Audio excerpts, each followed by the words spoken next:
routines, but we're going to get started here.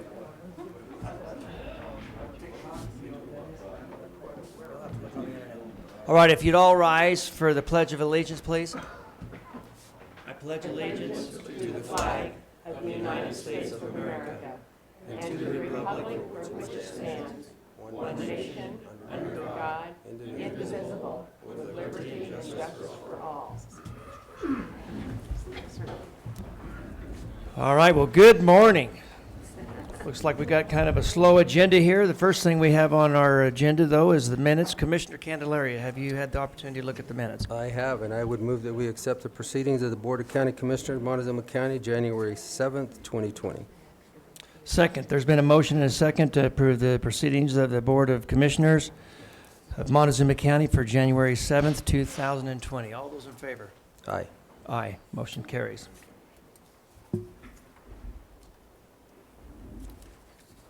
Next on the agenda, we have our Planning Department for a signature for an exemption resolution.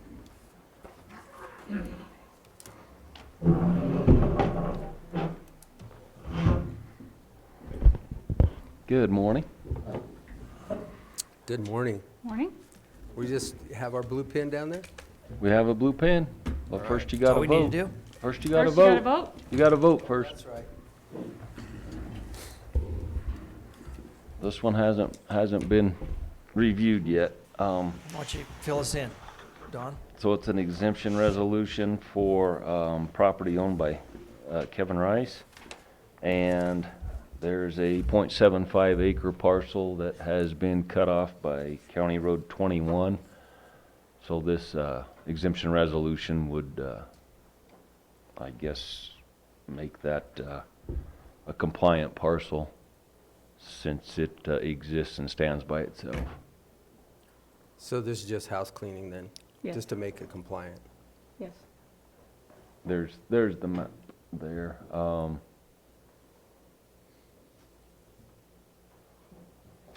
21 makes a jog there to the west, and it cut off that .7 acre parcel. So that little triangle is all that is? Mm-hmm.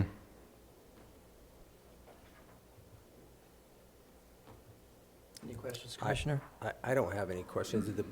Obviously, this didn't go to the planning at all. This is just for an exemption. Correct. Yes. I have none.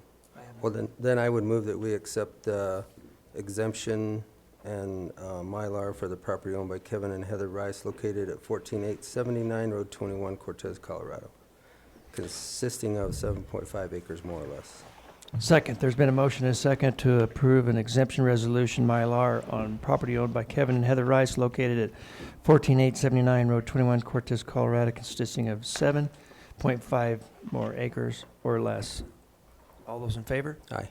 Aye. Okay.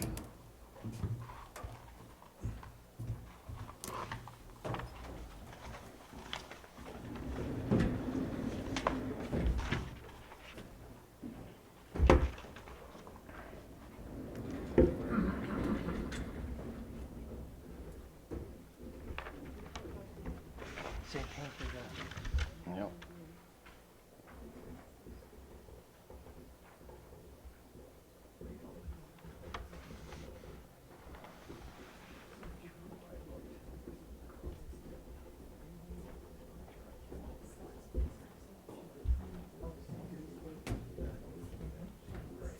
You still have all those letters in your last name. I do. They're all there. I fixed it. Yeah, we're not going through that again. No, we're not going through that again. Today's the 14th. Today's the 14th. We can't fix you though. You Kim. tried fixing me, I'm sorry. I tried, Kim. You did, and I screwed it up anyway. She better rely on you to date them right now.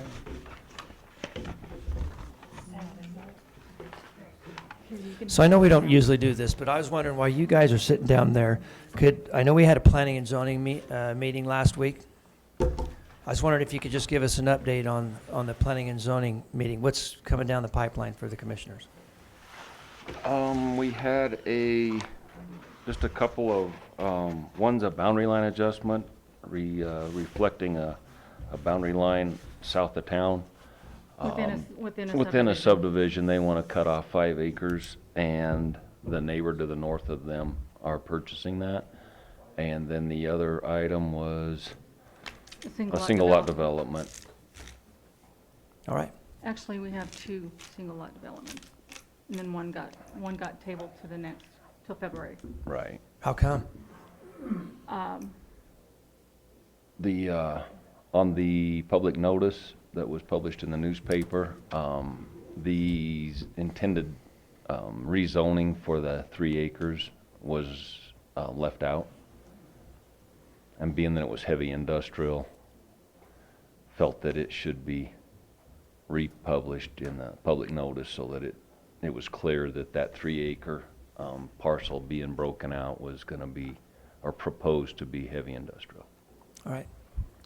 I have one question. It was asked of us last week. As a group, I mean, you two, are you reaching out or looking? I don't know if you have had even the possibility of time, but for anything for development coming into the county. Yeah, we've actually had 3 or 4 meetings with the SHAC and the GIS department. James, looking at opportunities or types of business that we could contact, what would fit here, stuff that doesn't require, mega amounts of import-export due to the obvious location. But, so yeah, we just had another meeting yesterday, so we're looking at a couple of things. Can you kind of be more specific? I mean, as far as what are we, is it retail stuff? Is it industrial? What is it? What are we looking at? One would be manufacturing, which materials would have to come in, but then being in this area, the product would stay in this area. The other is possibly something with the film industry, tapping off of what New Mexico's got going. Colorado doesn't give the tax relief that New Mexico does, from what we understand, but we just are starting to look at that, so we'd have to review that with Region 9 and see what they've dealt with, what they know about it. Because it takes no materials. It's our landscape that we've got all kinds and locations, so might be a good possibility. Okay, very good. No, we were just asking. I hadn't had the opportunity to ask you, so Right. thank you. So yeah, we've had 3 or 4 meetings starting last fall, so hopefully we can get connected with something in Region 9 and at least find some positive pursuits that are viable. Okay. Thank you. Sure, thanks. At this time, we have a public comment. If you would like to comment to the commissioners, please come up and state your name and address.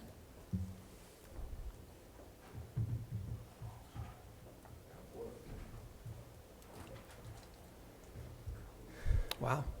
Not going to get to use my clock today. No. All right, seeing none, we'll go to the weather report with James Andreas. Good morning. Good morning. Let's see, is this mic on? I see the red light on. Yes, sir. Is the red light on? Is testing? Okay. Good. Let's go straight to the 13-month summary, which is this time of year looks almost the same as the year-to-date summary. You can see that December was a very good month for precipitation. We're almost 200% of normal, just like the previous December. So for the year, we finished at 114% of normal. So it, despite all the ups and downs, the wet winter and spring we had to begin this year, followed by the drought, and then recovering in November and December. Despite all those ups and downs of a roller coaster year, we still finished above normal for the year. So that certainly does look good. Giving you a sneak preview of January, however, So far this month, we are only 7% of normal. Wow. The problem is our old enemy, the high pressure ridge, is situated well offshore of the west coast of the United States. It's deflecting storms over the Pacific Northwest, and then we have a weak trough over the western states, and the storms just cannot, that we need that trough to become a lot stronger and dig deeper southward to help get those storms down here. But as it stands right now, the storms are all just proceeding too far to our north to really help us much at all. So for January so far, I've only measured 0.06 inches of precipitation and 1.6 inches of snow. So it looks like January is going to be a dry month. And last year was just the opposite. No, but just the opposite, right. Last year, after December, we had a wonderful pattern of, we had 6 months in a row of nice wet weather. And I was certainly hoping that, seeing what our pattern was in November and December, I was hoping that would continue in January. But once again, the upper air patterns have changed on us again and put us at a disadvantage. Looking at the 30-day forecast, you can see they're forecasting below normal temperatures. Well, so far we've had near normal temperatures. Our average high temperature this time of year is 42 degrees, and our average low temperature is about 16 degrees. And they're forecasting equal chances of above or below normal precipitation for January. And so far, that forecast is busting. We are certainly much drier than normal so far. The 90-day forecast, that's where the Climate Prediction Center really sticks their neck out trying to forecast 3 months in advance, with calling for above normal temperatures for the four corners. And precipitation, once again, giving us equal chances above or below normal precipitation. Let's see, can you scroll up the screen? There we go. So below normal, way down there, but Southern California, Southern Arizona, but for the four corners, equal chances above or below normal. We shall see what happens there. If you look at the drought map here, we are still in the severe drought category, but thanks to that wet December, that area of severe drought has shrunk slightly. However, it's certainly not continuing to shrink given how dry January has been so far. And then for the snow till reports, our water content situation here, this analysis was done on January 2nd. You can see that our figures look pretty good then, 131% of normal for the Dolores Basin. Since that time, yesterday I saw the latest figures, and all those percentages have shrunk by about 10%, thanks to the dry start we have in January. Now Thursday and Friday, the Weather Service is forecasting snow showers for us, but they aren't even forecasting accumulations yet. They're just calling for rain and snow during the day with temperatures in the low to mid 40s and nighttime temperatures down in the teens. So it looks like a pattern of at most rain and wet snow mixed here in Cortez and then turning into snow overnight. However, they're not even including accumulation forecasts for this event. So today and tomorrow, good weather, at least 60% chance of precip on Thursday and Friday, and then back to partly cloudy weather. All right. So we still need some more help to help make January more of a normal month. The weather gods have got to give us a break. Thank you, Jim, for the weather report. We appreciate it. Thank you. Mr. McLean, IT. Good morning. Morning. How are y'all? Doing well. Good. Well, there's not a lot more to report on, other than, I got the new VxRail stuff in. This is what I'm using to move all of our current virtuals and all of our old servers over, and then take the old stuff and reconvert it over to storage for the digitizing. It's already built, in place. I've already migrated about 70% of our servers over to it, and I'm in the process of building new servers on it for the clerk and recorder, assessor, and the treasurer, and it'll be exponentially faster for the public to access and for them to do their job. So, and then I'll be moving to, I'm building a new Cassell server as well. So that's done. The wireless, I heard from them last week. They got all the parts in to do the landfill. So hopefully that tower will be going up the next couple of weeks. We can get that done. So that's kind of what's holding us up there. You guys heard about the power outage at the landfill a couple weeks ago, Yeah, right? That ran into that power was pole. fun. But we managed. We plugging in inverters and firing up generators and get them functioning again. So do what you got to do. Annex 1 is completely upgraded wiring-wise. We finished it last week. I've been trying to do that for a year now, and finally got it done.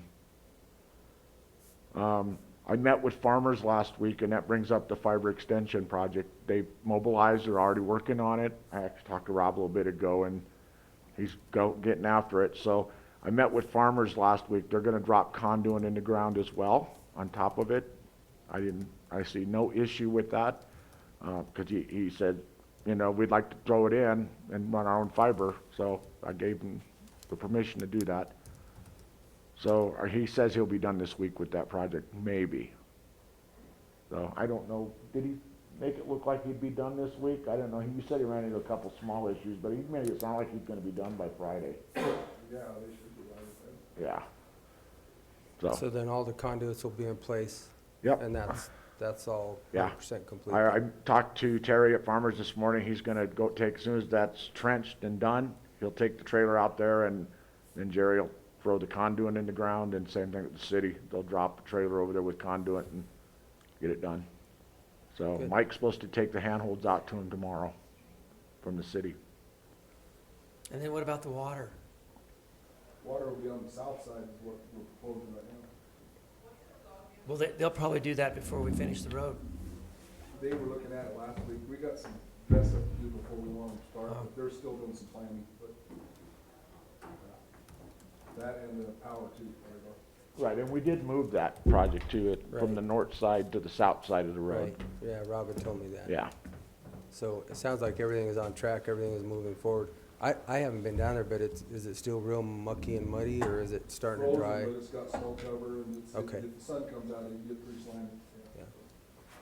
Yeah, I went down there Friday with Jerry and we walked it, and actually we drove it. I didn't even walk the whole thing, but looking at the plan based upon everything and moving it to the south side of the road, it didn't look like we're gonna have too much issue, other than one small extra bore that we're gonna have to do after you cross Sligo. We're gonna have to bore back across to get to the south side of the road, but once we're over there, but that was built into the, I actually Right. built in extra bore into that just in Right. case, so that's covered. Good. And we should be good. I mean, other than that, we're just plugging along. All right, I got a question. The county's purchased that new fire station out there in Pleasant View. Do we need internet out there?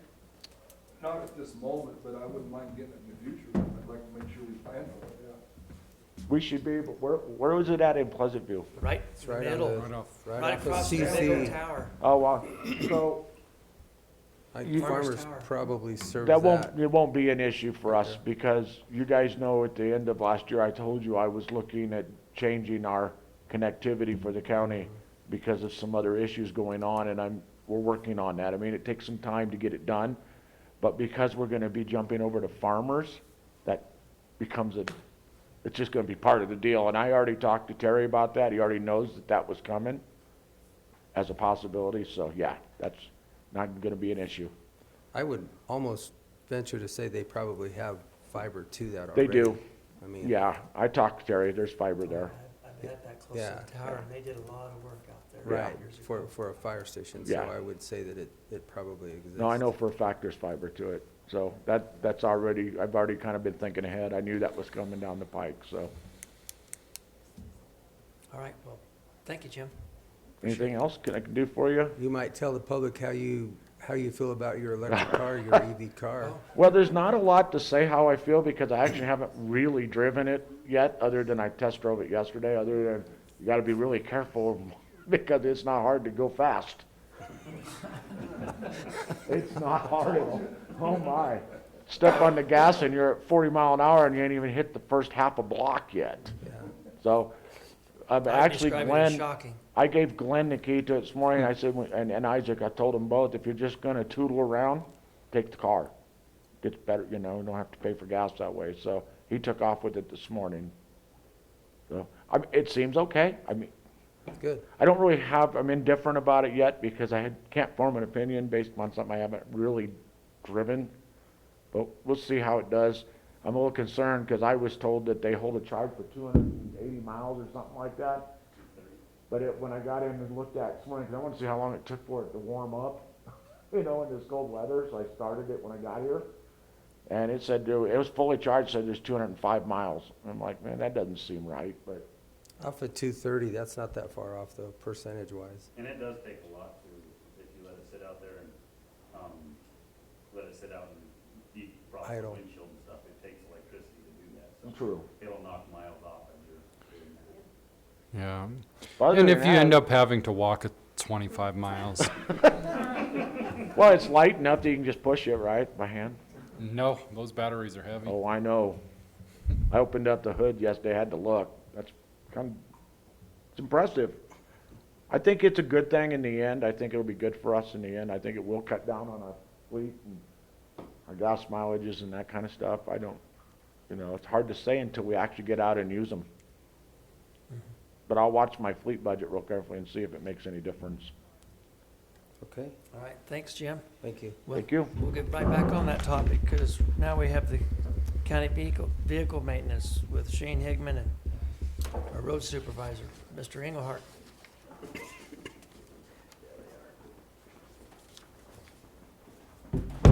Morning.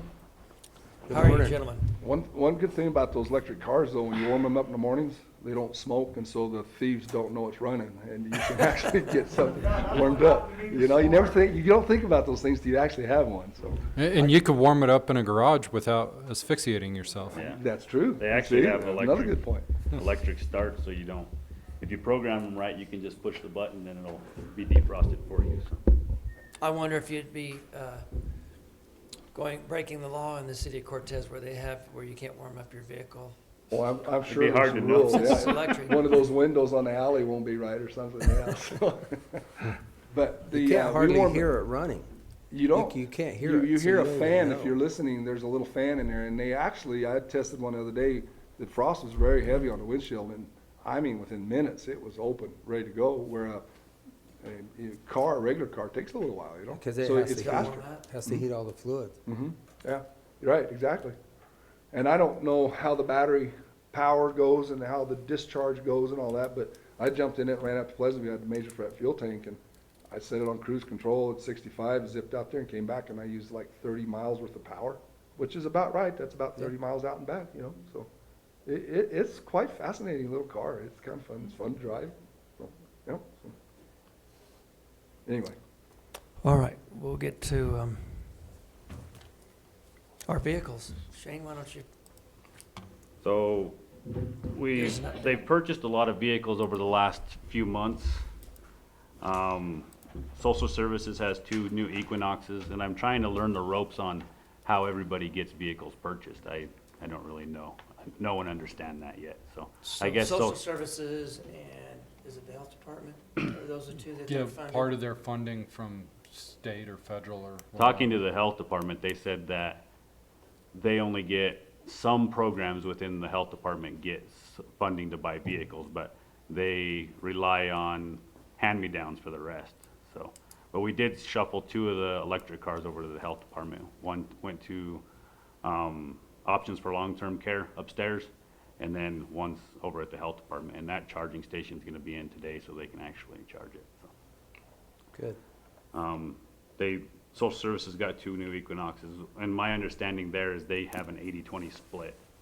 So, when they have to prove that their units are not safe to drive like to Denver and that anymore, and then the state will give them 80%, and then we might have to give 20% of the vehicle, so. So then we're responsible for the purchase? I'm not sure how that And they just refund the, works. That's what we don't know. They got them, but we don't know who bought them, how they got I think they buy spec'd them, out or I'm anything sure, else. you know. I'm pretty sure they bought them. They bought them. So my understanding is that the state or feds or whatever program social services is getting that through pays 80%, and then the Department of Social Services pays 20%. So when you said they, Shack, was they the department or they the state? The state 80, the department's Yeah, but who 20. bought them, the state, or did the department buy them? Probably the department. The department buys them because they get licensed in our name. Yeah. Still so some things to iron out. I guess my That's- question for you, and you're probably gonna ask the same question that I'm gonna ask, is everything, everything going through you for the purchases? so Not that we right can now. Track and know what we have, or Social we? Services bought those. We were just told they were coming in. That's one thing we have that's kind of an issue right now, is it doesn't matter so much. We purchased 8 new units, the Sheriff's Department 3. We got these Chevy Bolts, the Equinoxes, and then the assessors, or not the assessors, the attorney's office bought 2 used vehicles. And so we added 8 vehicles to the fleet, and we haven't dropped 2. So, our numbers are going up drastically. Right, which last year at the beginning, we got Cut rid of 15%. like, 12 or 14%. So we're having, that's So- something So we we need need to to look get rid of into. some. Where are those vehicles then, as far as, did they replace them? Were they hand-me-downs good enough for somebody else, or were they high mileage? The that needed to DA's get- office, one of them that they replaced got traded in, and then one of them, will come back and we'll auction it. Which you did that, or? I didn't, I haven't DA done did that? anything, so. So I guess, so that we can track it, if it's okay with you, I'd rather see the purchases go through you still. I'm not restricting what they're trying to purchase for their needs, but if you're keeping track of the vehicle maintenance, shouldn't we somewhat be Yes. knowing what you're purchasing instead of, oh, by the way, I've got 3 here and 3 here? I mean, And the matter of, as a county, we get government pricing. So, Correct. and nobody understands that really until you look at the numbers, and then we can get some extreme discounts on vehicles that will And- bring a vehicle that you would go spend 32 or 33,000 for down at a local dealer. You do some shopping and you can end up with that vehicle for $23,000, a $10,000 savings just by running through government pricing, so. correct. So I would like to see all of the vehicle purchases go through you or your department, so that, say we have 10 vehicles to bid, we can bid them all at one time. I'll and get send a that lot memo better. I was this about evening. to ask I that, don't- whether or not you want that coming from him or. Well, it would or Shaq. have to come from Shack if we agree on it, but I think that would No, be I the agree. best way to track it. Otherwise, you don't know what you even have. And they can come to you if they've got some kind of a deal, you know, but the approval I would think would have to come through Shane. And the approval, the final approval will be your guys's For the purchase, for the purchase, for the but funding, yes. like we have here, we, bid out 3 different models and go, if there's $1,000 here or there, of course, it's a choice of whoever. But some of these have $10,000 differences in price, which you would kind of need to be able to say, I need the Ford instead of the Chevy for this reason, I would think, because it's a large waste of county money if you don't Correct. do it that way. But one of the bigger issues this time I saw was the Equinoxes purchased were actually exactly what we could have got them for 8,000 apiece less. And they went through some funding. That's why I asked, who bought them, the state or the department? If the state furnished them, well, it's kind of out of our hands. But if the state didn't furnish them, then we're not getting that communication out there to these departments that we can help you We don't necessarily want to dictate to you, but we can help you with some choices. Ask that department head, and I think it might be okay to dictate to them. We're, But maybe ask that department head who actually purchased it. Yeah. and it's taken me a while I'm slowly getting relationships built with the department heads, so I actually know how they do it. Shaq and I went over and had a meeting with the health department the other day to figure out how their funding comes. But- And on that note, I got a text from Bobby this morning that says, "Good morning, just want to say I took the car for a spin this morning when it was cold and frosty, drove great, defrosted and heated up faster than my car, and it definitely has good pep. Once we get the ability to charge it, we will definitely take it to Durango for meetings. Awesome car, and I was pleasantly surprised and impressed. Thanks for moving forward with these Yeah, cars." I think it's good, yeah. It's gonna be a hurdle for people to get out of their mind an electric car. I think they're thinking something that goes 20 miles an hour and runs off of a 12-volt battery or something. I don't know. It's not a golf cart. It's- no. It is Not kind a of a golf golf cart. cart, but it's a really fast golf cart. But they're really fun to drive, and they do everything any other vehicle needs to do. They have Sirius radio in them. They have traction control. They have everything you need, except for the issue is a lot of departments need four-wheel drive for what they do. So they won't work there, but of course, but they will work for some departments. And running off of the list that I gave everybody is we're slowly figuring out who needs what units and figuring out how to replace them. We actually have a thing here to replace a unit for the road department for a service bed. That number 327 you see is a 2012 Chevy 2500. That's the pickup we drive as a service truck for the shop. We would like to replace it with a 1-ton diesel with a service box because the 20s aren't on there. I don't know how I missed that, but Fleet used to own some units, and one of them is a F550 with 230,000 miles on it that we use for a lube truck for when we go to the crusher and out to the outlying districts to do oil changes. And we would like to build a trailer that could get pulled behind the diesel. So that would drop one out of our fleet, Plus put the box on. plus put the box on. Because But- that has 230,000 miles. and it's getting ready to die.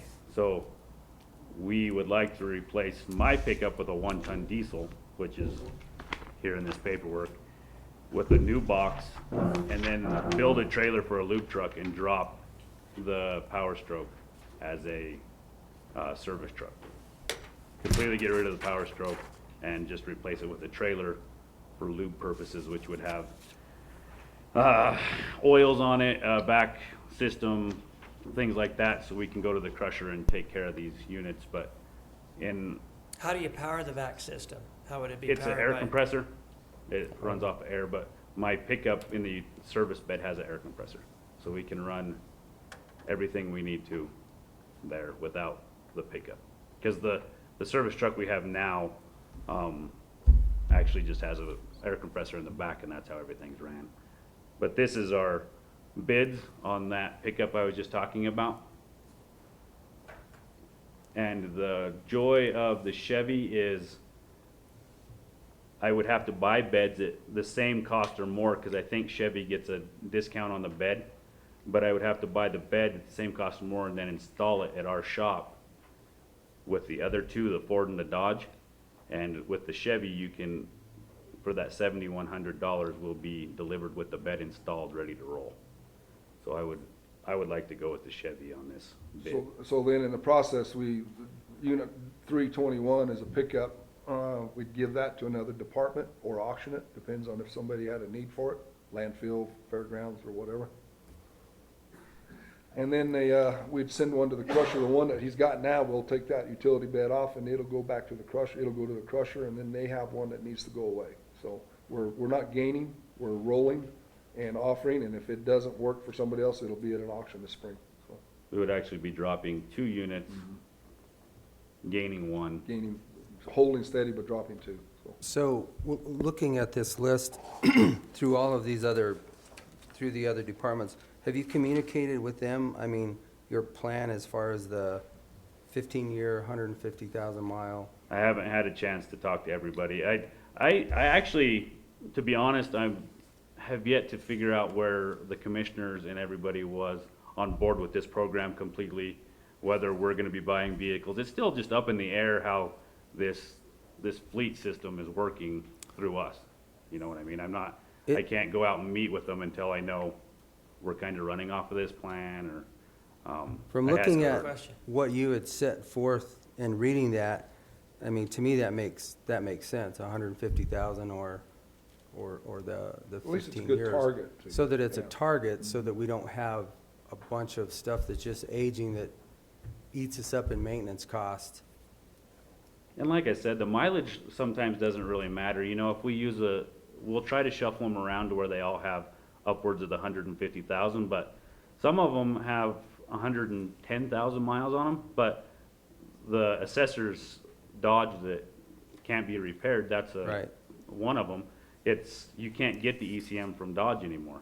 And I tried to buy one just used, and it didn't work either. So that one just needs to It's just go going away. away. And it's So- one of the ones that will get auctioned off this spring. They make comments about that vehicle all the time. Yeah. So back to your question about where the fleet is going, what is your suggestion of where you think we should take the Well, fleet? I think it's exactly what we proposed close to a year ago now, is we don't want to dictate to anybody what they want. That's you guys' conversation with each department.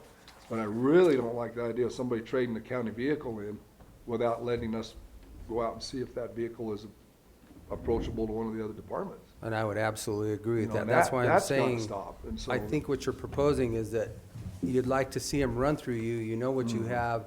That vehicle could have been used for maybe the one that replaces this Durango. Yeah. And I would agree with that. So, in my opinion, based off of your numbers here, if we try to stay as close to 150,000 or 15 years, then they become replaced, and we just budget the amount of money that you have estimated, which we did this year, we budgeted X amount of dollars. That makes sense. So Yeah. get with the department heads, show them what we have working if we have a department head meeting, We have one coming up in about and then 5 we weeks. put them all together and we bid them all at the same time. And that way we get a better pricing for it. And then we're within those parameters of what you've set forth as far as cost and mileage and years. Yeah, I don't know, Jimmy, if we might learn that it does, but at this point, that state bidding comes out annually, and I Mm-hmm. don't know if you buy 1 today or 10 today, if you'll get any better break, you know? I don't think So- it matters. So I each think it's- department, I like the idea of being free to come visit with you, get approval for funding, and then come visit with us, and if they don't like what we have to offer, then go find something, I guess, but that list is pretty open to a lot of different things, from Jeep to Chevy, Fords. Yeah, it's- Lots of choices there, you know? It's got everything on it. Yeah. So yeah. you're saying instead of one time a year, throughout the year? You can do it as throughout the year, yeah. Because yeah. some departments just aren't ready to be, Yeah, they're still Swap. thinking, you know, do we even want a vehicle right now, or do we have it in our funds to even try to get a vehicle? And then we have this fund that's been approved this year in our budgets through the general fund to purchase vehicles throughout the county. That's what that fund's for, right, Shaq? Yes, there's 300,000 for So if purchasing Kim walked vehicles. in and said, guys, I'd like to buy a new car, can I go talk to the fleet department? Sure, come on out, we'll see what we got for pricing. You guys work it out for the funding. Don't be cheap. Buy a car. Oh. But that works real well. I think my biggest fear here is we are not losing cars, though. We're gaining new ones, which I is don't- fantastic, but we're still fixing the crap that we were trying to get rid of, and we We- want to get that out of there. I don't think our idea, we're not gaining, we're replacing. Right. And what we replace, we're getting rid of one. That's, It's equal. don't lose If sight of the one goal, comes right. in, one goes out. And Or I at least can't- we try, yeah. So- I can't say that there will never be a time where there needs to be units added. I just think that's between you guys and the department. If they need to add a unit to their fleet, I would like to say that the numbers have to stay the same in fleet unless brought to you guys that they need to add one because their department's growing. Sure. Or, Comes from them. yeah, it comes So from them. I And I understand also that, think but- that they should be able to bring 3, just like we're doing here. Say, I've checked the prices on 3 different vehicles. This is what the vehicles are. I would like to buy it because of this. You can see I would like to buy one that's $1,000 more expensive, but it comes with less work for the fleet department to have to install the bed. And there's always problems that come along with that that's not factory install when you're installing a bed. And I think for the $1,000 more, having the factory installed bed is well worth it in the long run of the 15 years. Would be worth paying more, the $1,000 more, but I can't see why somebody would pay $10,000 more for a unit. What, they would have to justify that to you guys. They don't need to justify it to me, No, I we don't don't, care. Correct, Yeah. and I get that. Yeah. That's But that's having that it bid 3 department's ways like this need, would be pretty important. right.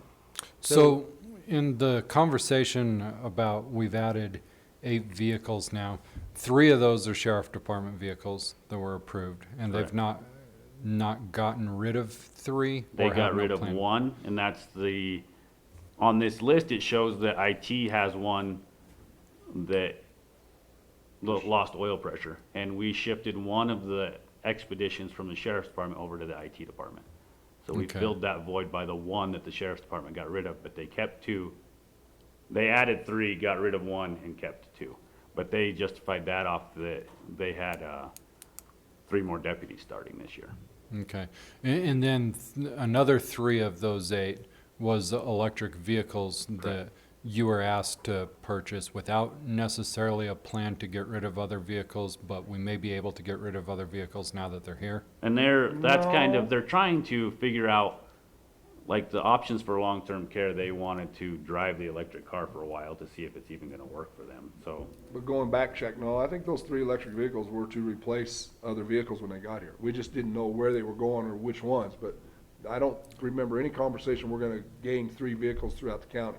But we don't know which 3 vehicles we're getting rid of as a Right, but result. 3 were coming in, 3 were gonna go away. But you're working on, Yeah, But you're working yeah. on now, And now that they're here. I just don't want everybody to think, hey, we're getting all these new cars and we get to keep our old ones too, because No. that's not helping us Right. at the shop, you No. know, so. I don't Okay. know. Yeah, we're I mean, I don't repurchasing. care if they want to keep them, but we just can't keep fixing them, you know? Our So, intent so was the not- fleet is gonna, the overall fleet will lose 3 vehicles somewhere. It should.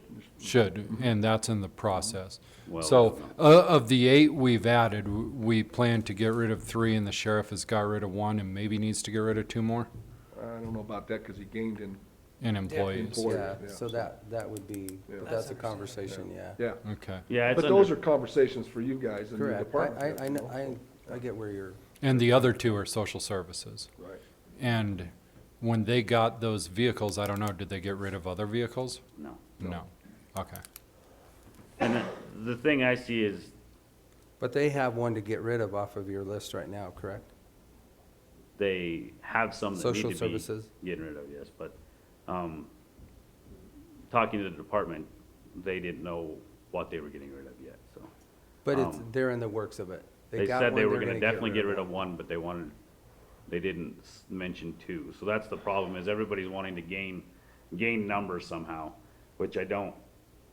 This is If where they the- can justify that to you guys, To so you be guys, it. that's yeah. where we can handle that. Exactly. That's our job. Correct. There you So, go. That's, if they don't that's, want to get rid of we one, don't they want need to to critique talk. them on that, Yeah. but we're just telling you in our report that our numbers are going up, not staying Yeah. steady, And, so. and our intent, I think Right. I can speak for all of us, was to stay the same. Right. We're getting you better vehicles, newer vehicles with less mileage, but when you get one in, you give one back, so that it either goes to auction or we can Or it goes out to repurpose it another somewhere department that else. can use a But low one mileage is or- still coming in, one's going out. Right. That's the Right. goal, you know. That's the goal. Right.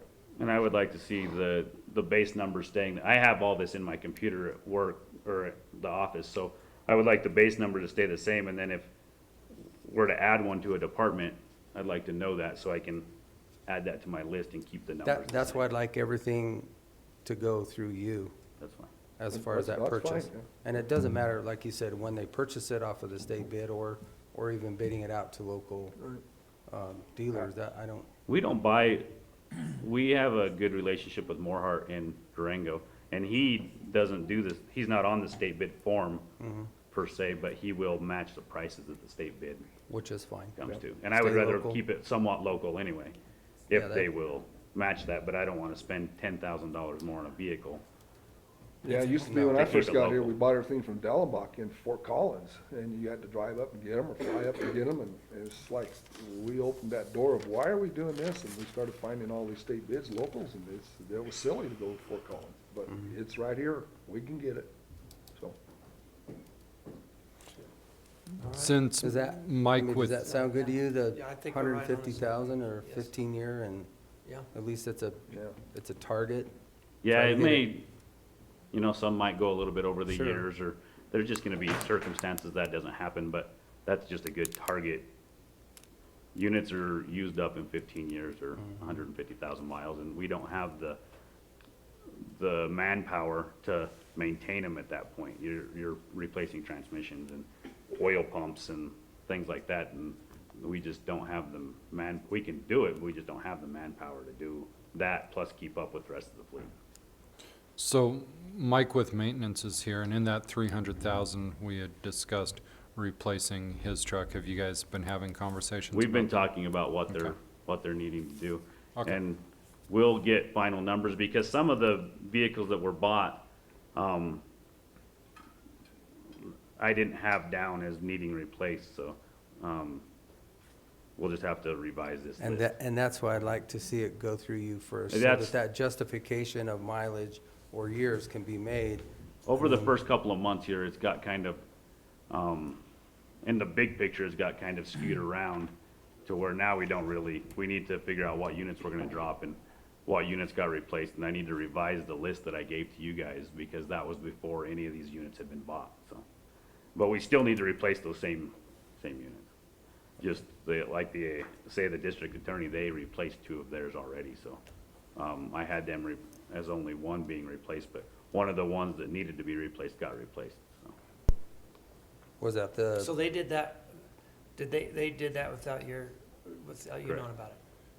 So that's They where- had, when Will first was here to discuss getting a third term, and he had asked at that point, could they trade one in, and you guys gave him the nod on that, and that was almost an entire year ago.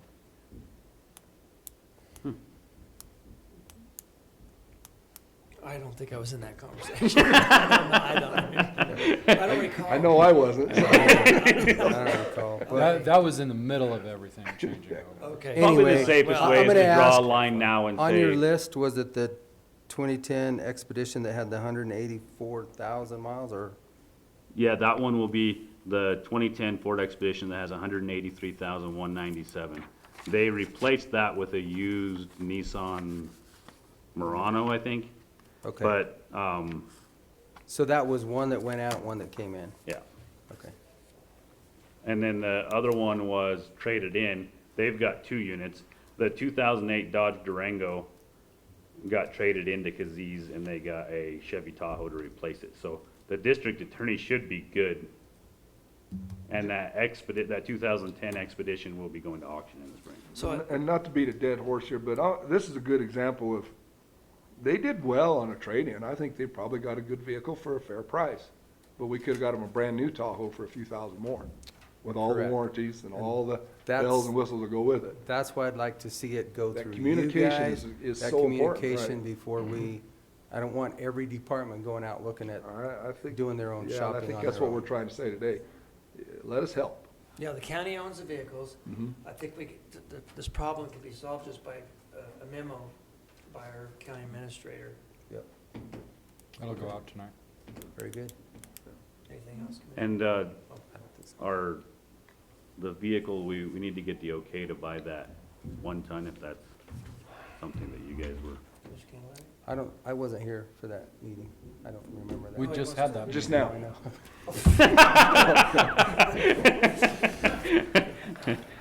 Remember, remove 2, get 1. Quite sure. I gotcha. So you said you replaced 2 already to get one? We're going, no. See, that's how this has to work. Now we're in negotiations. We're go- So when you've gotten we're rid of going- those we're- 2, then we'll get you one. Yeah. This spring at the auction, and so, yeah, there's 2 going away, yes. How come this negotiation only goes one way here? I'm not, It's just the way you're sitting at the table. I'm I not don't seeing know, it. Is this local, or is this It's through just a? Moorheart. Moorheart. Moorheart? I mean, I don't have an issue with it, so I don't, it's gonna come out of that budgeted 300,000. amount of money anyway, so, No, actually, this probably comes out of my road department. okay, so this is for your, Because it's a 1-ton. yep. So So it's the we- heavier. We were talking this morning earlier about another pickup or two that we might be able to wiggle into the fleet this year. That would probably come out of that fund because they're 3/4 ton or less. Okay, so But right all now, of the we're 1-ton are We're still on the going with the 1-ton. iron So Okay. this will actually come out of the road department, capital outlay. capital? This will actually drop our numbers for the road department, fleet down to 18 instead of 19. By So buying you're this. dropping 2. So I don't have an issue with this, so I would move that you can go ahead and accept the purchase of the Chevy 3500 with the factory bed installed at the price of $39,394 plus bed installation of $71,445. Second motion and a second to approve the purchase of the Chevy pickup 3500 for $39,394, including a bed of $7,145 for the year of 2020 for Montezuma County. All those in favor? Aye. Aye. Thank you, guys. Now, I got one more. Yeah, you Okay. slipped up and told Oh. Rob that he Now- could bring now- county This business. isn't another pickup, is it? No, this is big for it. Hey.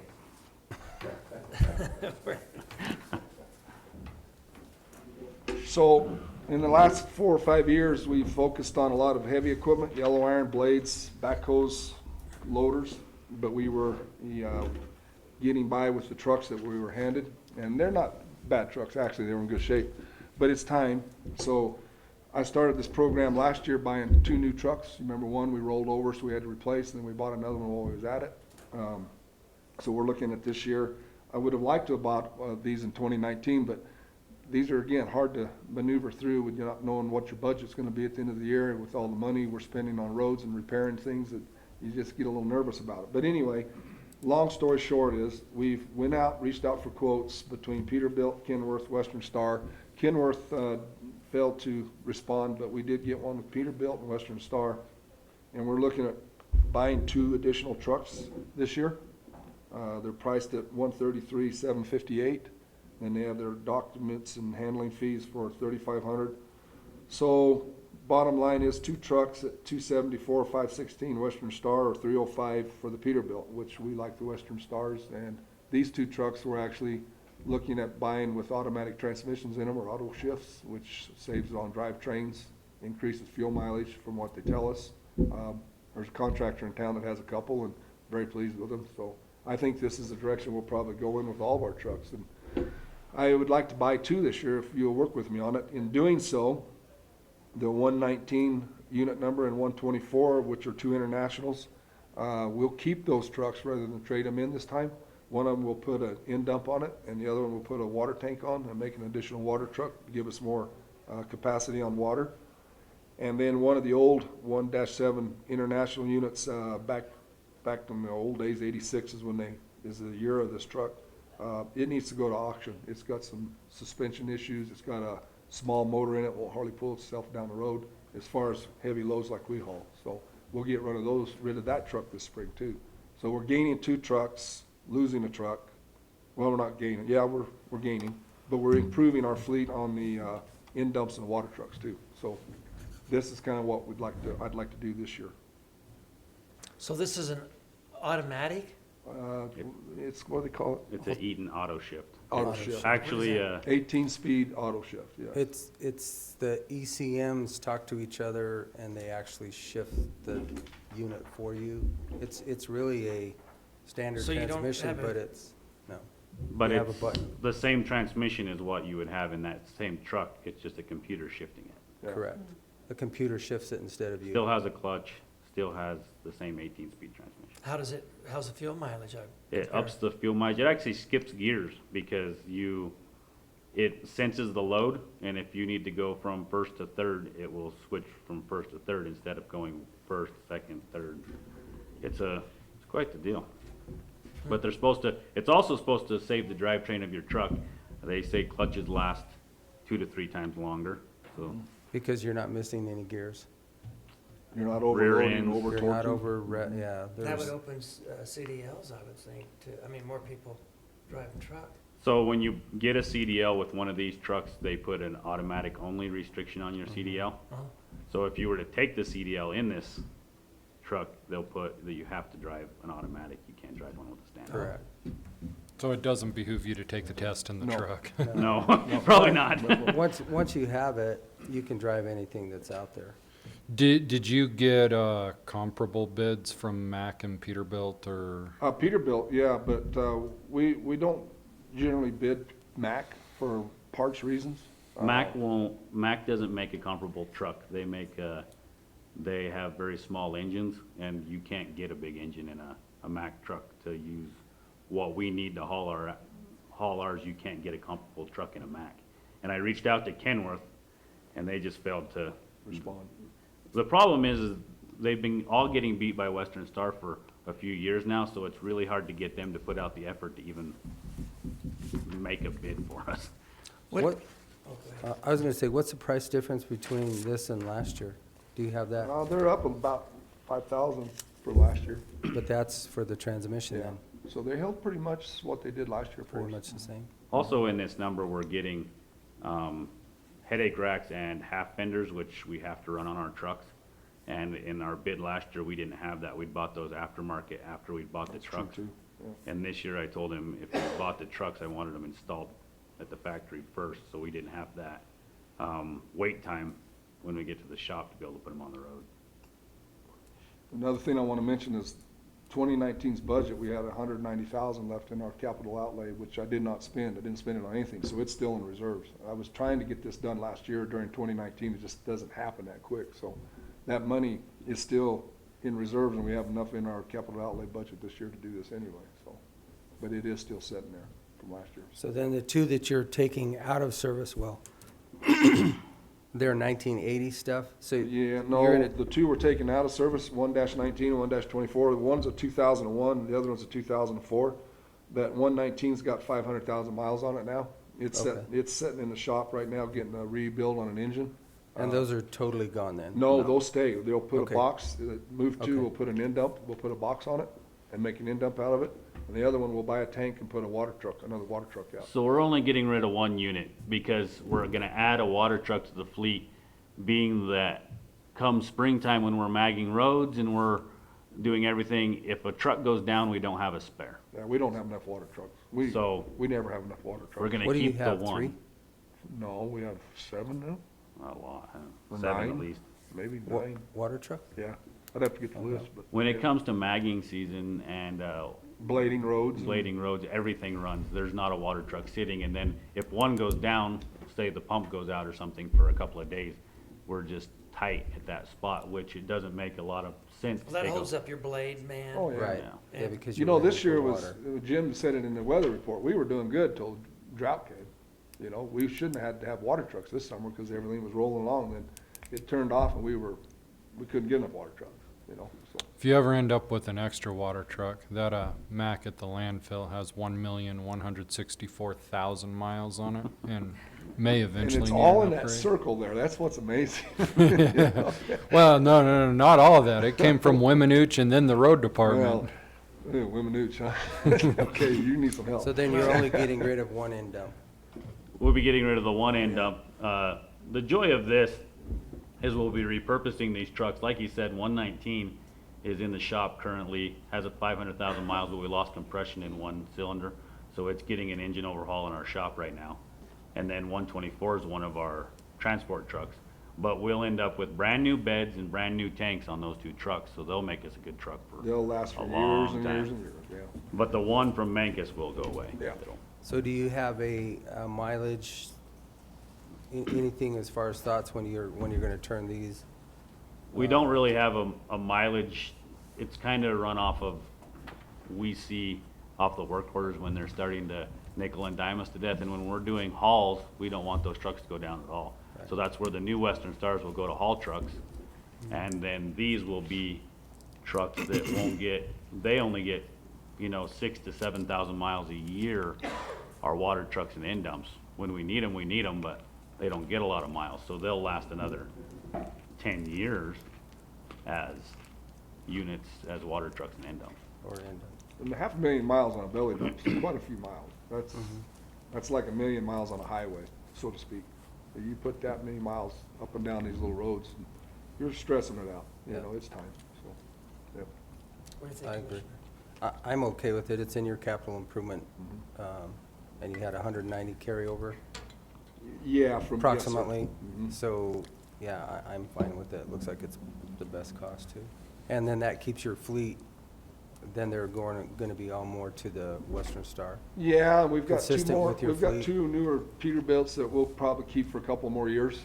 They're still in good shape and they're doing well. They're not costing us a lot to keep on the road. And so I may skip a year and then come back, say 2021 or 2022 even, and roll in Pete's out, and then the Western Stars are still doing good, or if they got the right price, go with them again, you know, so. But the mileage on those are still low enough that we're still getting good work out of them, so. So yes, I would move that we accept the cost of $274,516 for the purchase of 2 Western Star trucks. I'm trying to get, yeah, there you go. 2 Western Star 2020 trucks. There's been a motion and a second to approve for the purchase for the road department 2 2020 semis in the amount of $274,516. All those in favor? Aye. Aye. Thank you. Thank you. We'll get them ordered. Is that it? Yes, sir. Thank Okay. you, guys. Thank you. Thanks, Sean. Shane. Thank you, guys. All right. We have maintenance, Mike Chenard. You guys might want to not leave yet, just in case. Good morning. Morning. Good morning, Mike. Because he said he had a vehicle you want too, right? Didn't he? Well, how are you, Mike? Good, good. How you guys? Good. I got a couple things. Okay, that's, right there, that's the combined courts. Like you see, we got a major ice problem year-round, well, not year-round, but during the wintertime. What are we gonna do to fix it? I know, it's a major problem. Somebody's gonna slip and fall. We're gonna get sued. We take care of it as much as we can. That there, like, what, 2 weeks ago, Shaq, I sent that to you? Shaq? When that, 2 weeks ago, I sent that picture to you? It was the middle of last week. It wasn't a full week. But that much ice is like 2 to 3 inches of ice right there, and we can't move it with our snowplows. I mean, it's just so much ice. So what we did, we cover it. I covered it with ice melt for a couple days to where it softened up, then I could push it out. But then we haven't had any weather since then, so, but it gets that bad when we get snow. So how big of an area do you need covered, Mike? Yeah, we had it all measured out. I know, we had talked about it before, about doing it, and then Jim said he wanted to put, like, heating in the ground, you know, with a boiler system, but that's gonna be expensive, you know, cutting the concrete, cutting the asphalt, then repaving and all, you know. We had measured it to cover the whole section. I forgot how long it was, but I know whether you wanna go that route or not, or whether you wanna go with the I in-floor. thought you said the extension of that roof brought it down too low that it wouldn't. No, be accessible. we measured it, it'd be okay, we could still drive our trucks in it, and the vans will still make it in there. If there was a lean too. Right, yeah, If you extended out that, right, all the way out to whatever the end of the were asphalt. 12 feet or whatever it Right, was. yeah. So would 2 posts on the other side, I mean, I was just, the size, the span, We'd probably need, how many posts do we need? I mean, we can come off of the roof, right? And then we just gotta have support on the other side. 6 to 8. It sounds like, is that what you're saying? You're just wanting to continue the lean-to All the way over, right, all the way across it, yeah, all the way across the back, to the other side of the asphalt, yeah. the full length of the building, or Not the just full length, the just as door? far, just to the, from door to door of Sallyport. What's that distance? We had all the paperwork, but I didn't bring it with me. I didn't know you guys wanted to go with the lean-to. I Well, is thought it 20 feet, is it 100? I mean, how, because if he was to take a guess, how, I'd say 100 feet. You've got $55,000 in the budget. Right, I remember we talked about that, yeah. how many carports can you buy Yeah, really. with a city van? Well, as long as it matches the building and has a 12-4 pitch. That's actually a 412 pitch, and that building's a lot steeper than that. Okay. But the carport may not be if you put it out front. And it's got to match the building. And you probably need 2 permits. Where does the water come from? The roof. The roof. The God, roof. It's on the north side of the building. Yeah. It comes off here where these icicles are and then it So just it's falls not, down. it's not guttered at all then, Mike, right? The only place that's gutted is above the doors to the entrance of Sallyport. Right, which I see that. Yeah. Which it looks like from the picture, your ice is being created by everything other than where your gutter is, which I'm not sure that gutters are gonna stay on that building because that roof is so long. Right, well, so I talked, when I started here, they'd already started that project, and I tried to convince them not to do this, but they didn't listen to me. They wanted to run gutters all the way across, but with that much ice, it'd cave it It'll rip in. them off. and Then is he there put- them snow catchers up there? Yeah, they put the snow catchers up there, which probably made it worse, Yes. because it melts, then at night it freezes, you know? I mean, if it didn't have the snow catchers, the snow would fall off right away, and we could push it out, but now it freezes. So maybe we should take the snow catchers off first and Is see it- how that works. Then we'd have to patch all that roof, you know? Is you'd the have ice to melt- patch is all the those holes where ice- the penetration is and stuff like that. The cable with it, is the heated cord up there No, that keeps it melting all the time? they can't do that. With being a lead project, you couldn't do that. They wouldn't allow you to do that. Put all the energy you're gonna use to do that. I mean, that's the thing about lead. I mean, I went to the high school, the new high school. But when they- it's only what's the lead certification on it? I don't know what they did. Did they It's do- silver. Is it silver? So I'm not sure that that's I think it's a silver. requirement. I think they went So I silver. guess bring us back a couple of recommendations and designs, and then we'll bid it and see what we can do, Okay, I can do that. I guess. Yeah. Yeah, we All need right, to that kind of sounds see good. what it's gonna cost. Do you wanna also get a cost for the in-ground heating, or Oh, that'd is be, that not even close? I mean, you're talking a boiler, running all the pipe, you know. Tearing up Doesn't- all the It doesn't necessarily concrete. have to be a boiler, it can run off of a water heater. And it saves Well, yeah. You're even a you're only water heater, talking, right, you're only talking to heating it to 36 degrees to melt that ice. Right, It doesn't have to be exactly. a lot, so. And it's only 4 months out of the year. Correct, and if Right. you're only talking 1,000 square feet, it could be actually somewhat cost-effective, so, Let's see, skip bids on both then. I mean, yeah, Let me get a bid, I can get a bid on I'd both at of least them. do that, because then the ice melts is there, or in the ground, and then it's worth looking at. It's an Okay. option. May not work, but, We'll find out. We'll get the bids. Yeah. I don't know. What It's else? close, it saves a lot of labor, saves a lot of labor and, however many years. Well, plus that Okay, the other saltates thing we up got, your concrete over time. That's it. well, we have a heater in Annex 3 that's underground, but it's electric, and it took a dump, and, you know, we haven't fixed it yet, but that'd be pretty expensive to do that. That's one of the things that I've been getting Cortez Electric to look at. But we don't want to go electric, we want to go like a water system, correct. with Run it off with of a a natural circulated gas water pump and heater. all that stuff. Right, okay. Okay, Kinda like I can do that. floor that you like in our old shop at the road department. Oh, my gosh. I don't know how many times we I repaired know. that, oh my gosh. Okay, I want to replace the heater at the rec yard at jail. We've worked on it every year. I worked on it this year, got it running. It took a dump again, but the biggest problem is we got 3 windows in the rec yard, and for some reason, I told them not to leave the windows open, but they leave the windows open. So that heater's running full blast when it's 8 degrees outside, trying Where's to keep that the at? rec yard warm. Where's that at? The jail. And the windows And are they won't left? leave they leave the windows open? We went there to work on it last week. I told them, you gotta keep these damn windows closed. I mean, But they say the inmates require, they want them open. I mean, they're inmates. I mean, my gosh. You know, so they leave the two windows open, and it's, when we went in there, it's probably, it was probably 32 degrees in there, you know, but they had both windows open. The heater quit running, so imagine the heater's working so hard that that's going off on a high limit switch, and then look like Did the the inmates just want the windows closed after the heater quit working? the what?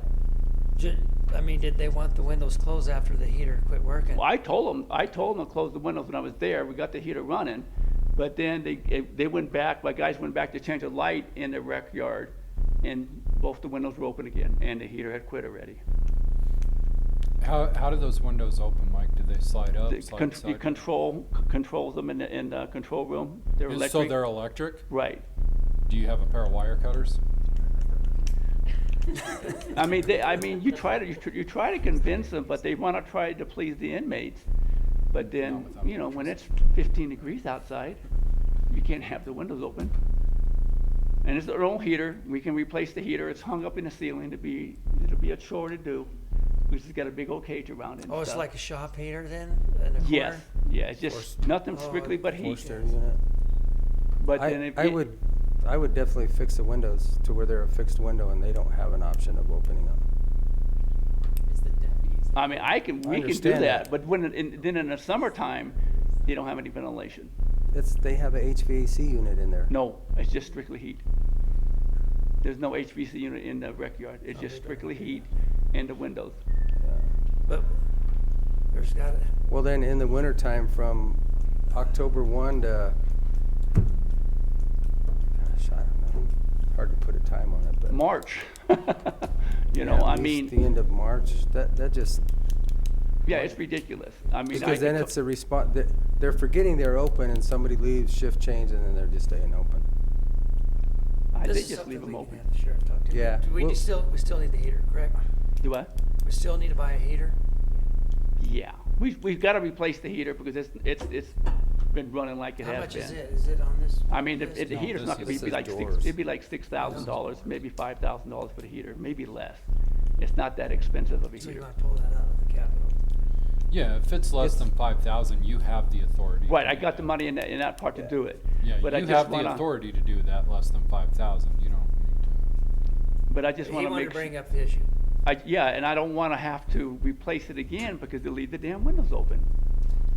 Okay, It's another just a thing about the sheriff. conversation. We'll just have a conversation with the sheriff. Another thing about the jail, I gotta mention to you guys. I had all that carpet and the tile replaced over the jail last year, Last year. right? Yeah, about March, Okay. April last year. Right. And I paid it out of my budget because I had money left Yeah, over. we remember this. Okay. The sheriff went in and replaced the tile already in the patrol room. In 1 year? Less than a year. This is a conversation we need to have with the sheriff and Mike together, Yeah. so that we can get this. I mean, I know he's an elected official, but you would think he would come to me, I'm the maintenance guy, I take care of the buildings, but why would you replace it less than a year? Was there something wrong with it? No. He just wanted it replaced. He put a different type of tile that takes certain chemicals and takes a certain chemical and a certain type of mop. And it's in the paperwork. It says if you have a cat or a dog, you should keep the nails trimmed because they will tear it up. And this is in the patrol room where the guys walk in and out with the mud and the rock and all that stuff. So I imagine this ain't gonna last long. So this is just part of the conversation that we need to have with the department heads, that if you're gonna do something like that, just like with the vehicles, Yeah, it needs to go. exactly. We need to communicate with Mike on the I mean- maintenance of buildings and vehicles with Shane. I agree. The All right, next thing what I else you got? You seem to keep getting better. Go ahead. One story's better than the next. New roof at the jail. I want to get that bid as soon as possible, get it replaced. We got it in the budget to do it. I only get two people to bid on roofs, Durango and Jim Herrick here. We've got 6 leaks in the roof from the snow we've had this year already. And we want to get it on the schedule, so, Jim gets so busy or the guy out of Durango gets so busy, I want to get it done this year. How old is that roof? Do you know? 2001. So it's original? Yes, it's original roof, yeah. Oh, 18 years. Yeah, it's due to be replaced. I mean, the guys went up there a couple months ago and had a big long tear because it's starting to stretch. You know, it's like a 6-foot tear, and that's what happens when they get that brittle and they're black. So it just starts to tear. So we need to get that done this year. So I can get bids on that. Yeah. Okay, I can do that. And Another while you're thing- getting bids on it, also look at Kim's office too, because we also had put that in there, correct? For her roof. I believe we did, or you did Kim's roof already, didn't you? No, No. hers is next. Hers The is jail's the next. first one, then Annex 3 needs to be done too. And was that in, did we put that in the budget? Was that approved for the budget for this year? I believe, I'll have to Yes. look. but- Okay, it was approved? Okay, That was part of the capital, we put that in the capital. so I can get bid on both those roofs then? Yeah. Okay. Back again to the jail. The garage doors are falling apart, we need to get them repaired. That's the bid for doing 2 doors. We still what haven't was- seen the price. Chuck, can you? $1,200, $1,300. We do the 2 doors, and then they're gonna come back and do the other 2 doors. But the thing is, it's 3.5 weeks waiting period. So I just wanna let you guys know that we're working on the doors to get them replaced. They need new shafts, new bearings and everything, and they're old. It's in my budget. I can take care of that in my budget, so we got it going now. Okay, the backflow update. We had all the backflows installed. We gotta get them inspected. The city is not requesting, they're requiring, no, they're asking us to do it, put it this way. They wanna put a check valve on it. So when, like in this building here, the backflow is in the basement. They wanna put a solenoid valve on it with sensors, so when it leaks, it will notify us that we got a leak. I mean, we don't go in the basement, but to change filters every 6 months. But if it does leak, it will send a text message to me or call me on my phone and saying that we got a leak. And that's, it's gonna be like $500 a building to do that. An added cost for the backflows that we installed. So that's just a messaging system, an alerting system on the backflow preventer? Right. I've never seen a backflow leak like that, but Tony says they do. They'll start leaking, and like in the basement, you know, if it's, that's a, what's that, 4-inch pipe down there, I think it is. So it would cause a, pretty good mess if we didn't take care of it right away. And the solenoid valve will shut it off. It'll shut the backflow off to quit the water leak, but it'll notify us that we do have a leak. And we have one. The city wants us to put one here. Annex 1. I think that's the only two buildings we gotta worry about. So a backflow preventer leaks when you lose pressure. Right. But he said sometimes they'll just start leaking. Just naturally And I've just never, start leaking is what he's saying. The rubber seal. I've never seen them leak before unless they do fail. I mean, but he said But they will that's just at a leak. request. Is what? That's just a request. That is a request from the city, right? I didn't know whether you guys wanted to go for that. I think you should buy a baby monitor and cheaper. I don't think we need to go that far I don't right either. now. I mean, Okay. we're only talking, is that on what, 2-inch or 3-inch? It said one's 4. This one's 4, I think. And this building's 4. The one at Annex 1 is 3, I think it is. And So that these one- inspections every year are to make sure that the backflow preventer is functional, correct? Right, right. Every So year, you're gonna look at them. I wouldn't, I wouldn't either. if it's just a recommendation, I would deny the Okay, recommendation. But I would ask you, how much do they charge us to do the inspection, and how hard would it be to somebody in our maintenance to take the test so that we could do our own inspection? We did have a person here that did it, but he quit. Yeah. Rich, when he was here, he went to school. I sent him to school to do that. Right now, they charge us $40 Backflow. backflow. And the fire suppression backflow is $110. We have one at the jail and we have one at Annex 3. There are and the combined court. That's $110 to do those. You have to have a special license to do those. I mean, Could Rich do those, or? Yeah, I don't- Rich did do those, right. Oh, checking them now? The $110 one? No. do those too? That has to be by a certified sprinkler. Right, right. So how much money would we save? How many backflow preventers is there? Is there 10? That would be 400. Is there Right. 20? I mean, I don't know. And then you got the ones at 110. I mean, depends who you get. The guy I use to do check backflows here he charges $40. I tried to use Rich when he quit, and he wanted like $100. He just, you know. Yeah, But I mean, I don't know if I have a guy that would be interested in going to that. I can check and see. I'm too old to do it. We don't have that many of them, do we? Do what? We don't have that many of them. Well, now we got 2 per building. We probably have 12, 14. What does the school cost? Not that much more. I can't remember what the school, have to look it up and see. I think it was like $1,500 for 4 days or 3 days or something like that. Yeah, All right. 12 times. Okay, Yeah, we'll just continue how we're doing. okay. And my truck, I've been talking to Shane about the truck. He said he's got one that's coming out so that he'll be able to replace yours. Do what? They're getting rid of 2 so that you can get 1. Right, whatever. But the truck I'm trying to get, we want to just get a cab and chassis, and we put a snowplow on it. Then we want to take Shane's service bed off his truck that he's getting rid of, and put it on our truck.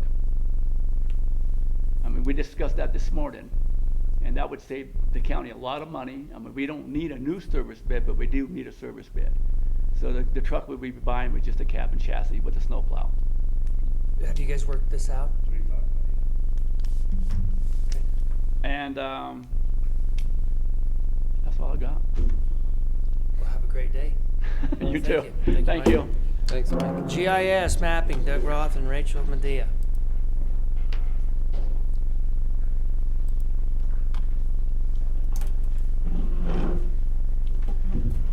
Morning. Good morning. How are you guys? Good. Got a lot of things in the works.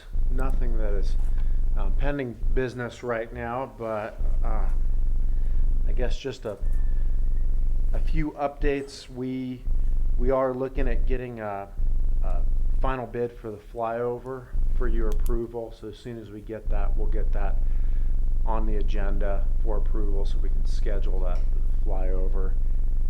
We did just get,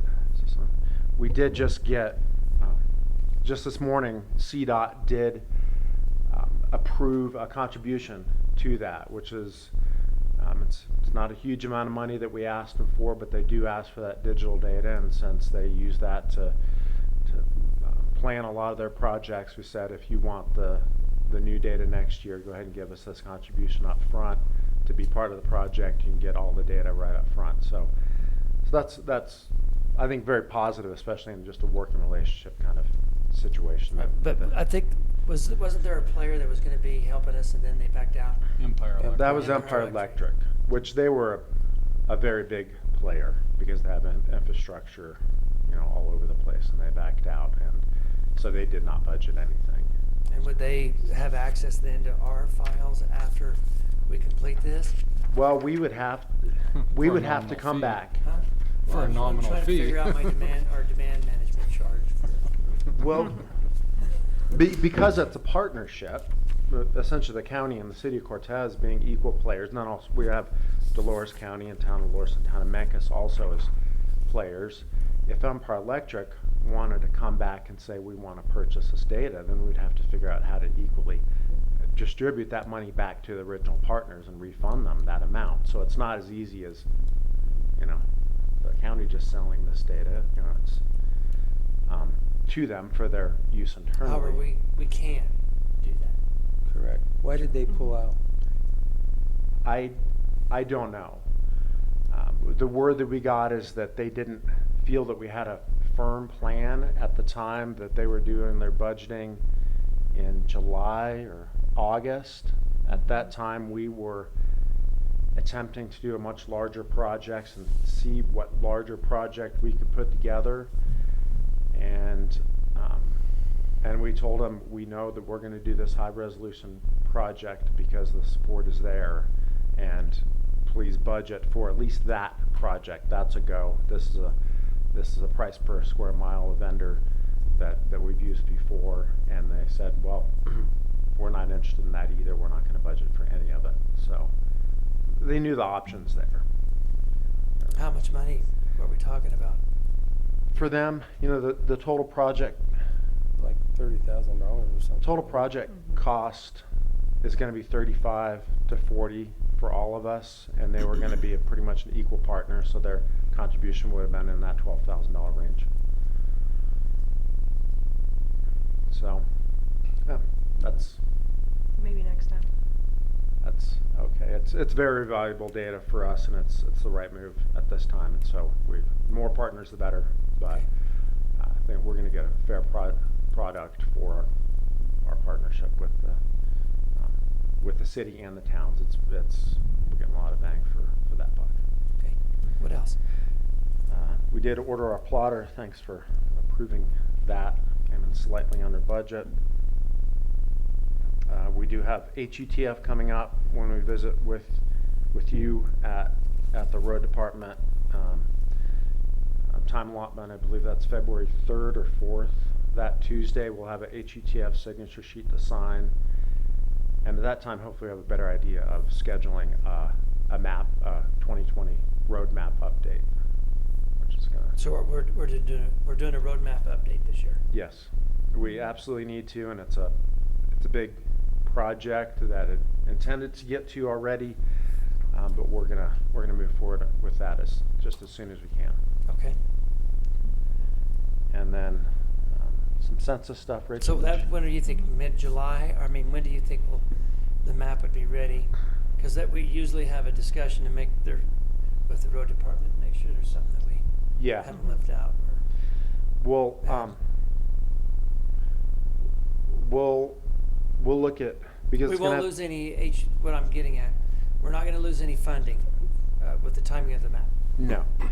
The HUTF funding is simply essentially ratifying any surface changes from a pavement, from a gravel to a pavement, surface type changes, surface length changes, and so forth for that funding. So those changes do go into a roadmap, but there are also other considerations, important considerations that we have on the plate for the 2020 roadmap that's bigger picture. So it's logically the HUTF would precede the roadmap, but it won't affect the HUTF mileage certification as a separate signature sheet, and we'll review that in detail. Okay, what else? Okay, so the census is coming up on April 1st, and our complete count committee has gotten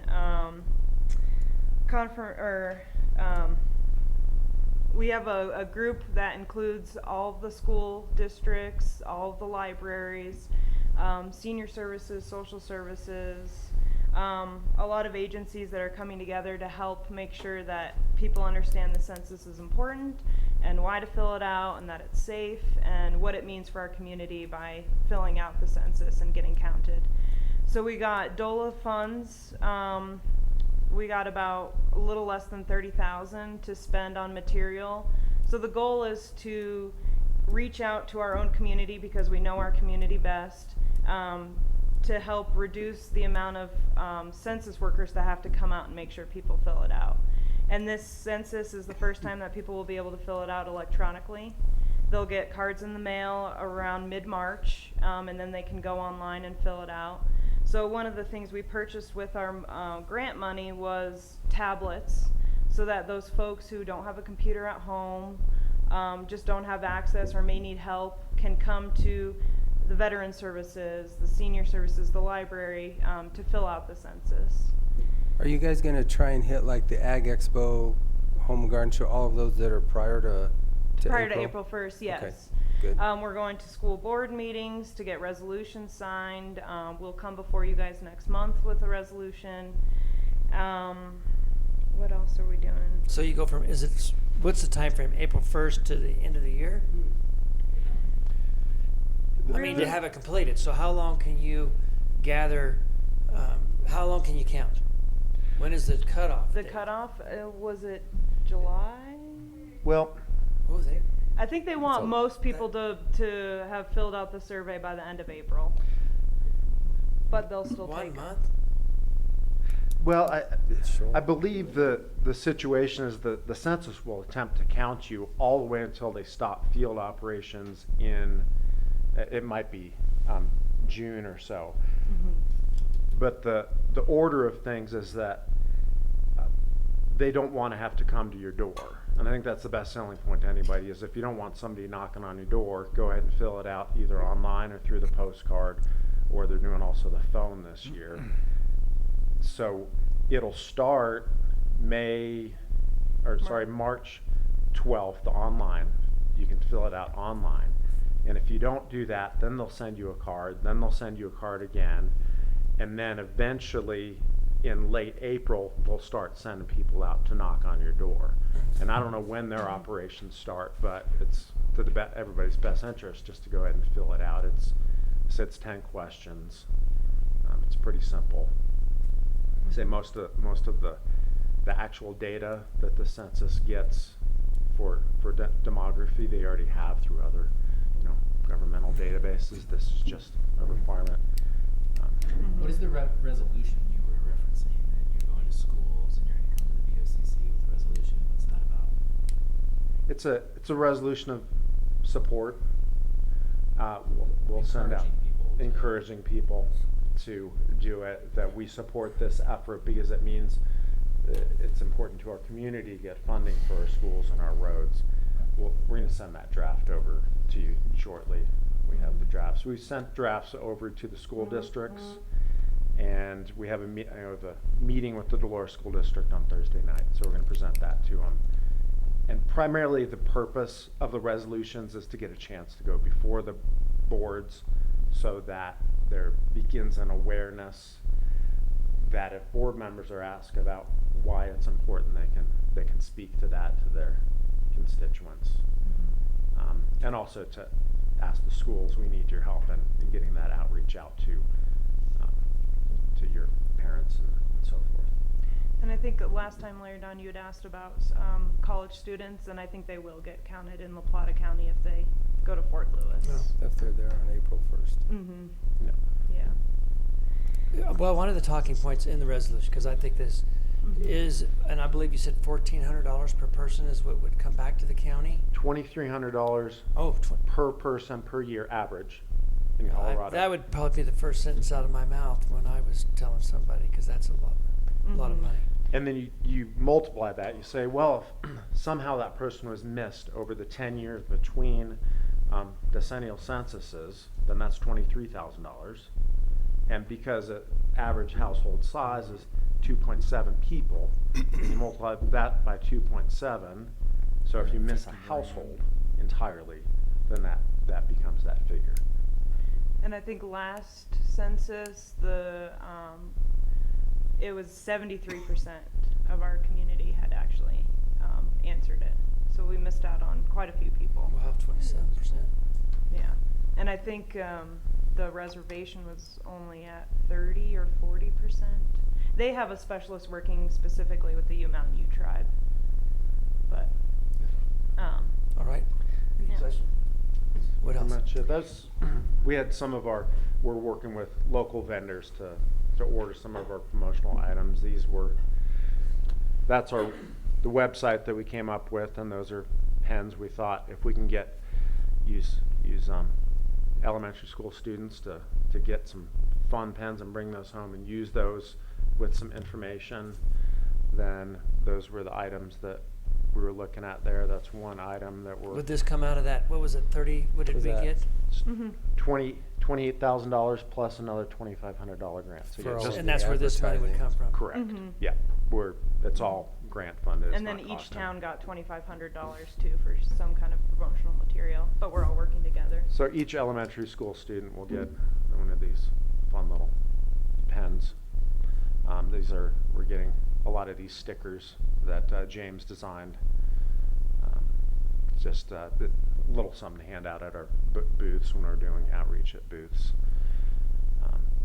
yard signs. We're getting 125 of these yard signs, just so there's some visual presence. Water bottles, we also thought the school representatives thought that was something that was used and needed items throughout the schools, something that gets used and sometimes lost and broken, but that's needed for kids throughout the school year. Folios for the high school kids, middle school and high school kids.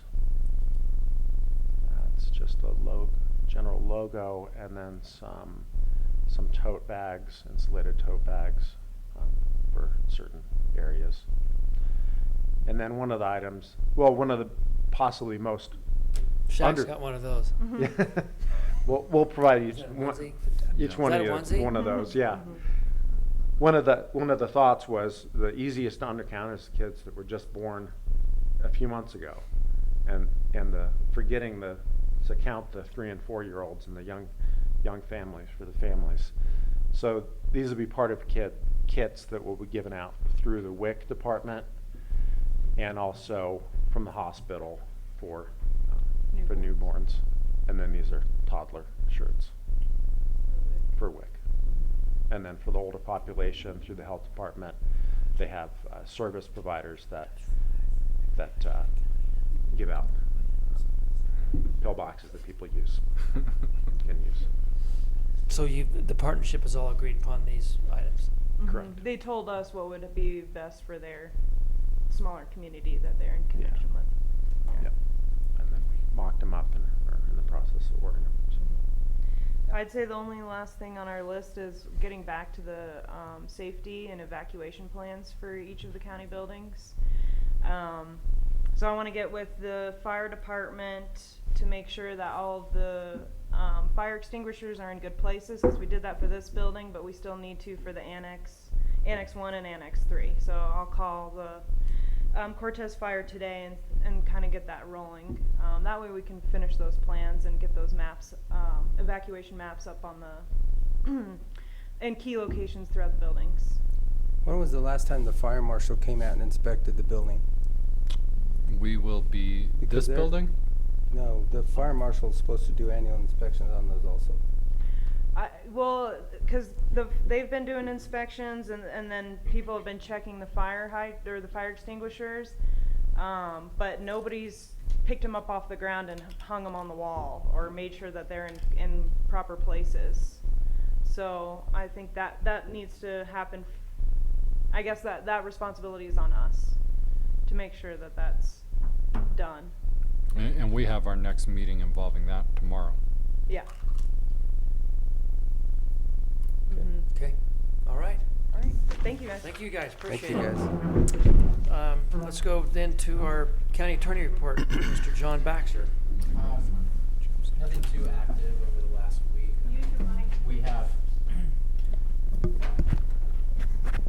We have Walmart disclosures due this week.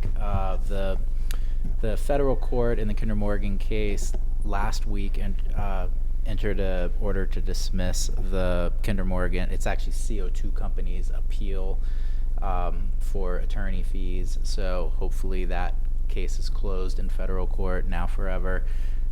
It's still an active appeal in district court here in Montezuma County.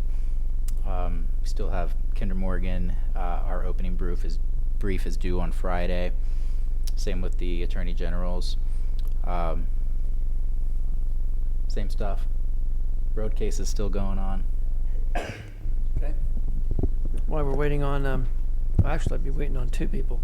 How about Commissioner Candelaria? Are you Just ready kind for of, the report? yeah, to piggyback onto John. John got me the quitclaim deed, which I forwarded on to Fred Pettit, which then they can get it to their attorney for the purchase of the PVFD. Are they actually giving it to their attorney?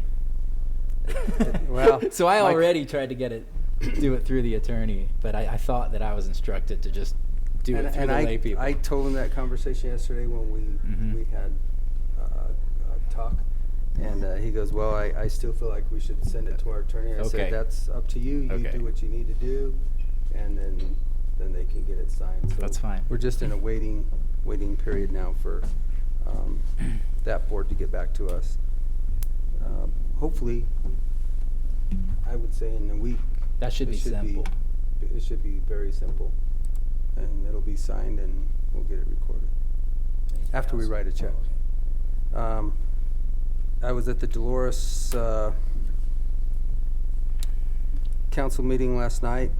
It was interesting, to say the least. A little long, but it does sound like they will be placing the OHV on their ballot for April, and they've also, sounds like they approved their marijuana, medical, and retail to go on their ballot for April as well.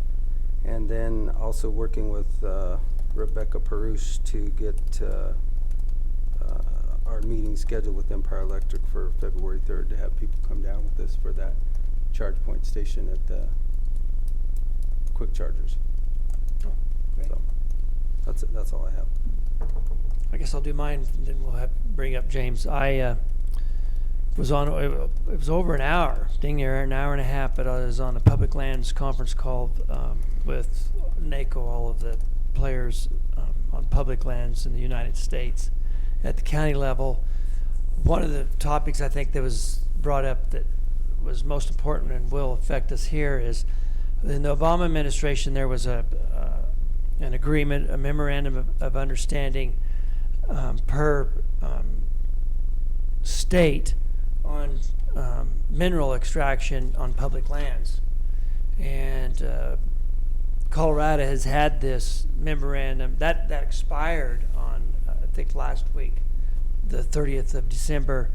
And so Colorado has had this memorandum of understanding with the federal government for years, why the Obama administration was in place. The Trump administration is not going, compared, or what I was being told, they're in talks, but is not going to re-sign that memorandum of understanding. And what that would do is the state would no longer dictate the rules on extraction on federal lands. And so it would go by what the federal policy is on extraction on federal lands. So my take is that there would be, there could be a lot more mineral extraction on public lands in the future with the current administration. The other thing was that the PILT and SRS, which is Secure Rural Schools, has been approved for 2 years, so we're good there. However, SRS has a formula that has not been changed where in a 5-year period it decreases the amount. So I think, what was it last year? Was it 140,000? No, because there's It was 100 and maybe it was 140,000. Yeah, I think it was double that. Oh, 280. And we were discussing the 140. Okay. Anyway, just we need to be heads up that in the future that SRS will decrease in a 5-year period until it's renewed. But to the citizens group that had the meeting on the concerns about the new update on the land use codes, they said, the newspaper said over 200 in attendance. I'm very grateful that City Councilman Mr. Noyes showed up. I'm very disappointed that something that 200 people in this community thought was important enough to go out on slick roads at 7 o'clock at night, and the mayor wasn't there, and the other 6, I was greatly disappointed that they didn't think that it was important enough to show up to and listen to the concerns of the citizens. This proposal is so easy to fix, and all they have to do is they need to turn down their current update to their land use code. They need to go to their current land use planner and their assistant, and they need to instruct them to clean up their current plan, take out the unnecessary regulation that's already in there. And depending on what their planner was to respond, then they could take action accordingly. But that's how simple it is. Get rid of the current proposal, go in and clean up your current plan, and problem solve. Other than that, I believe hopefully it'll snow Thursday. So we are up with our planning and public lands report with James Dietrich. So come on up, James.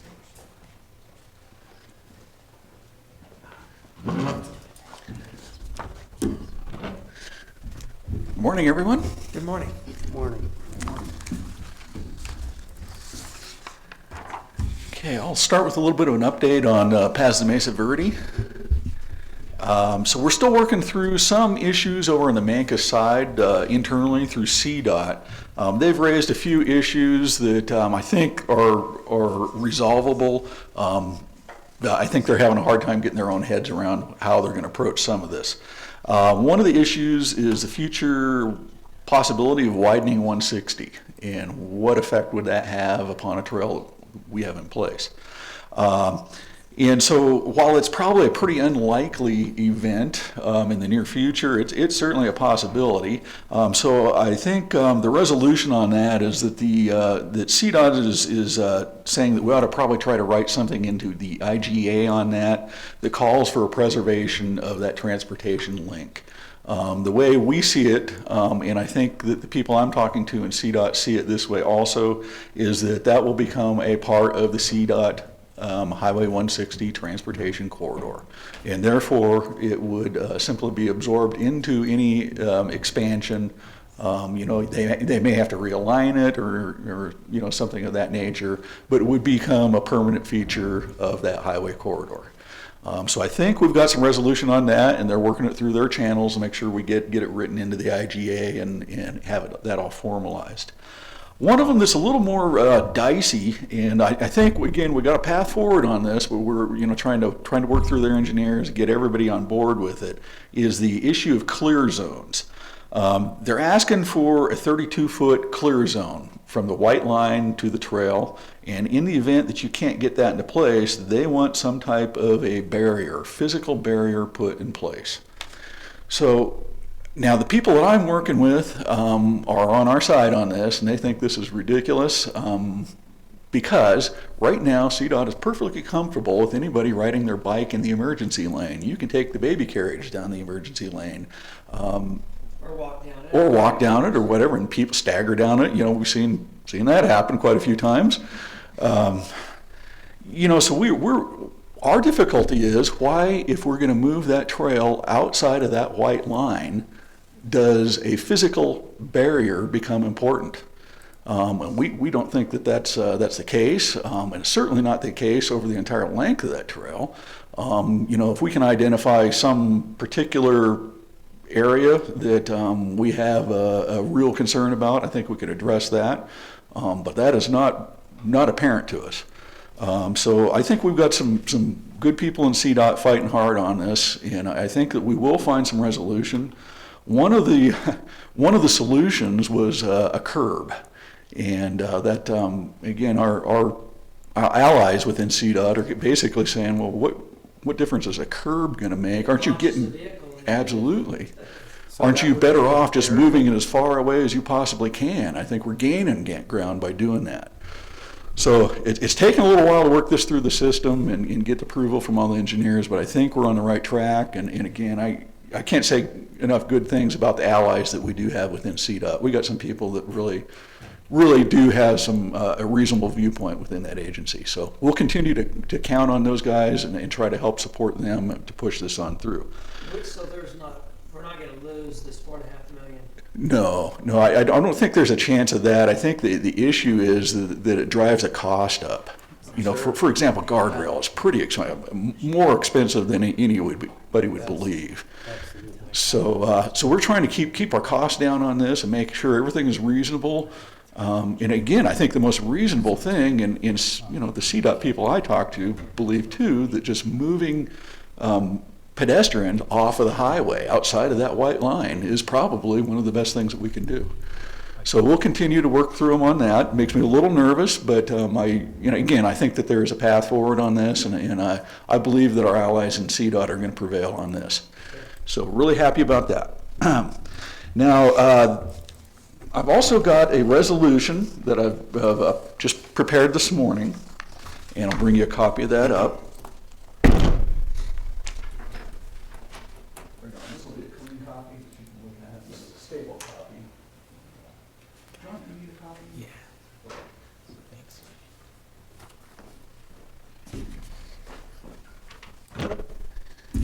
Okay, so the reason I put this together is one of the requirements, okay, let me back up a second. Okay, this has to do with the MMOF fund, and we're applying for a grant for that.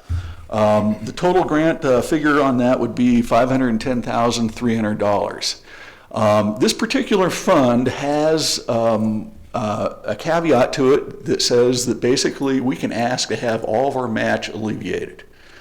And sure enough, we happen to be in the category, all three entities are in the category that CDOT says we're eligible to ask for that alleviation. Montezuma County, City of Cortez, and the town of N.M.P.M. So they're all spelled out within that grant. And they say all of these guys all of us are eligible to make that request. And they're also saying that in the event that they deny that request, they would like to see us come back with a scalable project, and the match would be 50% at that point. So that's, and then, okay, so let's go on to the some of the requirements that they're asking for, because this is what got everything complicated. So as a part of the attachments, and one of the requirements that they want to see is documentation of financial support. Well, I don't know exactly what that means. So called them up, sure enough, nobody in CDOT could tell me exactly what that means either. So after working through everything, they're saying, well, maybe attach letters that you've done in the past and things of that. Well, almost every time in the past, we've prepared a resolution.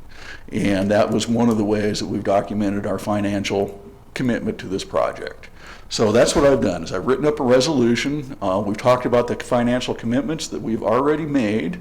And if we look down there at section 2, that's getting at where in the event that they deny our request to be alleviated from the match requirement, that we come up with a scalable solution to that. So what I'm doing is I'm asking for a 25% reduction in that overall budget, which would put us down to about $382,000 range. And then that 50% match, in that case, would be about $191,000, or roughly about $100,000 apiece between us and Cortez. Cortez isn't exactly in the best shape right now to be able to provide that match. And this is part of my rationale for making that 25% reduction, because what we can do with that is we can focus on that section of the trail that is ready to go. In other words, from the fairgrounds to the Mesa Verde entrance. That portion of the trail has got some arroyo crossings, it's got some terrain. It would also include design for working on like the highway crossing. So some pretty significant pieces of that project. And so that is my solution to kind of scaling that back down to something that we think we can probably manage. And again, Cortez isn't in the best shape to be able to provide hard cash to help us out with that right now. So that is part of my rationale for bringing it down to that level, focusing on that section of trail, and trying to make that a little more doable at this point. So, and again, I don't see any reason. They've said that we're eligible for, just asking to be completely alleviated from the match, and they've listed all three entities. I can only assume that is probably what they intend to do, but we do want to give them a path forward and something to work with if somebody within their decision-making body objects and feels like we shouldn't get that alleviation. So anyway, that is the strategy. My question, James, is if you put these numbers out there, are they more inclined to go with those numbers instead of if they weren't there? I mean, do you lose? I mean, is there the requirement? The first page shows that the county and the cities have spent the $100,000. Wouldn't that justify, or wouldn't that be the justification for showing the financials? Or- I believe that is. Yeah, I think what we're dealing with here is one of their requirements. And the requirement, I'll just read it verbatim, alternative budget with a 50% match if requesting match waiver. So they're asking us to come up with this. Okay, so you have to come We up. sort of have to come Right, up with I a see. plan, yeah. Where's the money come from, James? Is this US money? Well, actually, this would be state funds. State. Yeah, the Multimodal Operations Fund. This is something that just came up. We've got state statute, and I'd be happy to forward that to you, John, to take a closer look at that. All the links are on that MMOF page on the CDOT website already. But yes, it would be state funds. When And it's would this- regional. When would this come into play where that money would need to be expended if isn't it still 2 or 3 years out? Actually, we should be looking at receiving this money somewhere around, say, April, May. Oh, okay. So this is pretty fast, Okay. and we also have to have a pretty tight turnaround on it. We've got until June of 2023 to get it all spent out and have the whole project completed. Good. So because it's planning and design, mostly design, and that's where a lot of this is, the rubber's going to hit the road. So I feel really confident that we can meet that deadline without any problem. So, and we want to, we want to move this as fast as we can, so. What do you think, Commissioner Candelaria? I think it's pretty straightforward here as far as working with the multimodal with CDOT. So I don't have any issues with it, reading it at all. So I would move that we accept resolution number, not sure yet. What is the but- number? One, We haven't done any resolutions. 2020, resolution support of Montezuma County's grant request to the Multimodal Options Funds, NMOF, for the completion of the Pass to Mesa Verde Trail Project, Cortez to Mesa Verde Design, Phase 2. Second, there's been a motion and a second to approve resolution number 1, 2020, a resolution in support of Montezuma County's grant request to the Multimodal Options Fund for the completion of the Path to Mesa Verde Trail Project, Cortez to Mesa Verde Design Phase 2. All those in favor? Aye. Aye. Feel pretty good about this funding. We just need to sign one? Yes, sir, that would be correct. I feel pretty good about this fund. Keenan maybe have already told the commissioners about it, but I did attend that Southwest Transportation meeting with him back in December. Yeah. We spent a lot of time working as a group to prioritize projects, and Keenan and I worked together to really make sure that the Pass to Mesa Verde was well represented. They had kind of a sticker exercise where everybody went and voted on top priority projects. I can tell you that the time I left that meeting, it looked like the Pass to Mesa Verde was neck and neck with only one other project out there at the top of the pile. So I think a lot of people in our region are also pulling for this trail, and certainly we didn't get that many stickers on our own. We didn't have that many, so obviously some of them were coming from through CDOT and also over on the La Plata County side. So it looks good. So Great. Also want to mention that we will be having a McRack meeting here Thursday night, 6 p.m. We'll be talking about, the alternative sagehand routes. And that's probably not quite the right way to phrase that. I think we're really looking at the alternative boggy draw routes at this point. I want to keep sagehand on the table, talk about other things with regards to the McPhee Reservoir. We're taking a pretty broad look at this, all the type of activities that happen at McPhee itself and around McPhee. I am trying to draw out basically what some of the opinions and thoughts are regarding water-based recreation, but obviously McPhee is not just water-based, it's an entire area, so we'll talk about all that kind of stuff with them too. That is part of my focus for this meeting, is continuing on with water-based recreational opportunities in the county and getting a good understanding of what's out there and what our public feels is important to them. So I think that pretty well concludes everything I've got for this week. Is there anything else that the commissioners might have? I have a picture of 2 eagles sitting 200 feet away from my house. Other than that, no. Okay, well, we'll, yeah, I think we all understand about the eagle. Yeah, it's interesting you said that because I just read where they're doing a trail all the way around Lake Tahoe in, is that Nevada, correct? Depends. Could be Oh, California. okay, both. And I just can't believe there ain't an eagle hanging around somewhere on that lake. I mean, that's a big lake. They must not be looking hard enough. I don't know. I guess not. All right, thank you. I might need to get a printed copy of that resolution, though, for next week. Oh, certainly. Yeah, be happy to For to the send it to rack? you.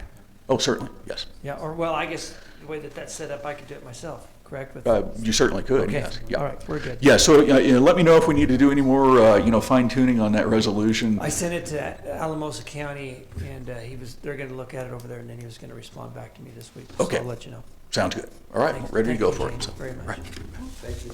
All right, the only thing left on our agenda is, fortunately, is our county administrator, and he tends to talk a lot, so. Wait a minute. But wait, did you hear my cat joke? No. I was just kidding. So, thanks for the courtesy chuckle, John. First, I have a public notice that there is the possibility that at least 2 members of the Montezuma County Board of County Commissioners might be in attendance at the next 2 city council meetings, being tonight and January 28th. The workshops start at 5:15. The actual meetings begin at 7:30. So they will be dealing with the land use code. I'm not promising commissioners will be there, but there's a chance. So if you're worried that 2 commissioners will be there, you can go and watch them sit there. It'll be a good time. We also have scheduled, and there will be forthcoming public notices regarding, we will have a town hall meeting for the commissioners in Mancos on February 20th at 6:30. And we will be setting up board-to-board meetings with the new town trustees and city councilors with the municipalities within the counties. We have Mancos scheduled for June 15th at 6:30 at their town hall, and the new Dolores Town Council scheduled for July 6th at 6:30. And I'm working with the city. We know it'll be sometime the week of May 18th to 22nd. And then we have a request from Empire Electric to meet for a board-to-board to discuss the demand management or demand charges. Demand management is water. Demand charges for the station at Annex 1. And they are requesting to meet February the 3rd at 5:00 p.m. And I just want to clarify that that works for the 2 commissioners present. I obviously can't ask Keenan right now. Is that it? I'm just trying to look on the CCI schedule when their February meeting is. So, That February 20th is on a Thursday. it is on a Thursday, that's correct. Their legislative session is the It's on the 13th and 14th. 14th. Okay, we're good. 13th Oh, and that's 14th. Valentine's. Yeah. Yeah, we're gonna legislate love this year. Somebody should. Yeah. The 3rd works for me. I'm fine. Okay, Fine. February 3rd, good for you, Commissioner Sukla? Yes. All right, I will schedule that, and there will be a public notice forthcoming on that as well. 5:00, February 3rd, in the Empire Electric Board meeting room at their round table. Anything else? Not that I'm aware of. What are you doing this weekend on Sunday? I'm gonna be running around the desert. He's in a half marathon down in Full. Phoenix. Huh? Full, You're running the full one? yeah, Are you serious? yeah, Darn it, good for you. thanks. We'll be looking for another administrator on Monday. 26 miles. Yeah, And Yeah. You got somebody to carry you out of there. My wife. Hope she can pick you up. She'll drive me. Yeah, say it again. Tough. Yeah. She can do it. Well, congratulations. There's only about, when I did it a couple of times, about 26,000 people. So make sure you get to the front of the line. They got a semi-load of bananas they give you. Okay. I don't know if I can eat a semi-load of bananas. They'll only give you one. Oh, okay. Well, if I don't make it, I'll. But they actually give away a whole semi-load of bananas, and they eat every one of it. It's unbelievable. I don't know how big of bananas that is, but it's a lot. And then they have a semi-load of water. Speaking of not knowing how much something is, just based on the numbers that the GIS department was presenting, I think they said 23% of the county was missed last time. 27. So if you take 28,000 times 0.27, that's 7,560, and you multiply that by $23,000 for the 10 years, 2,300 a piece. So the number that comes out to that we missed out on because of that is $173,880,000. Wow. So fill out your censuses. It's probably similar all over the country though, as far as not getting 100% participation. Yeah. Well, we can beat the rest Hopefully of we the can country. get That's high what you 80s would or think. low 90s. Yeah. Yeah. So. All right, last on the list is the public comment. Would anybody like to comment? If you would, please come up to the podium and state your name and address.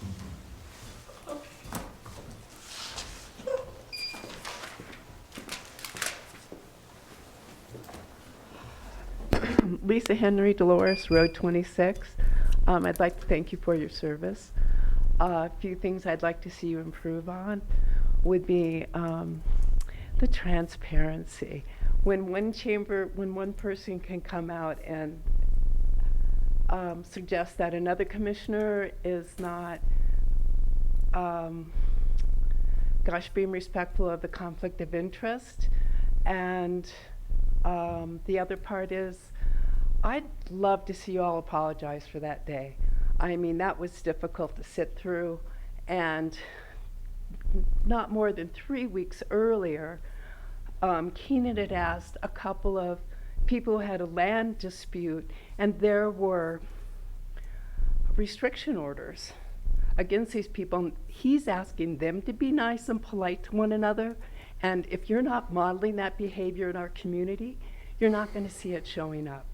One other thing I'd like to encourage you to do, as a preschool advocate, we teach socio-emotional intelligence, and part of that is just being aware of how we talk to one another, knowing what our own needs are, and when our nonprofits come up before you and ask for money, I'd just like to encourage you to think a little bit more about how they currently support so many of the programs that we have going now, like social services.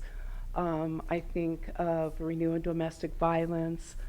I think it's a great way to reduce violence in our communities if we get good social skills and emotional skills going on. And it starts really early, and we need to continue it. So those are things I'd like to encourage you to do. I'd like to thank you for always I always feel comfortable coming before you. It's a little nerve-wracking, but at the same time, I know I'm being heard. So thank you. Thank you. Anybody else?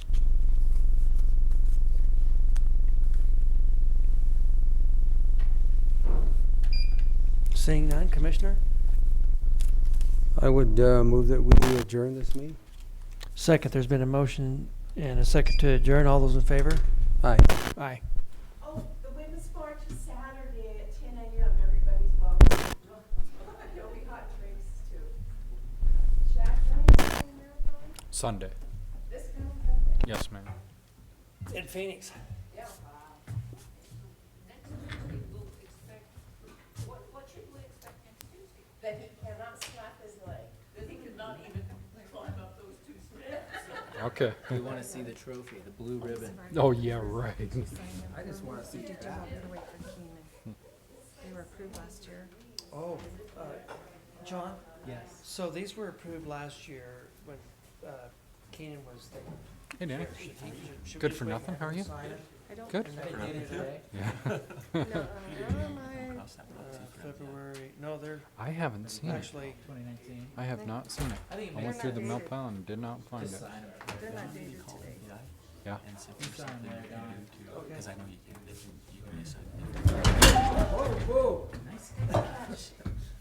I missed what happened behind me, but that was close.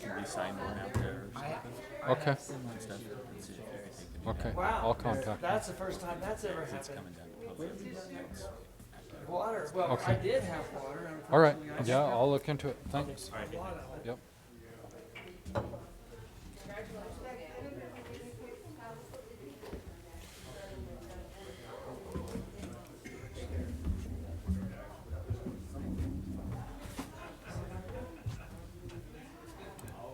So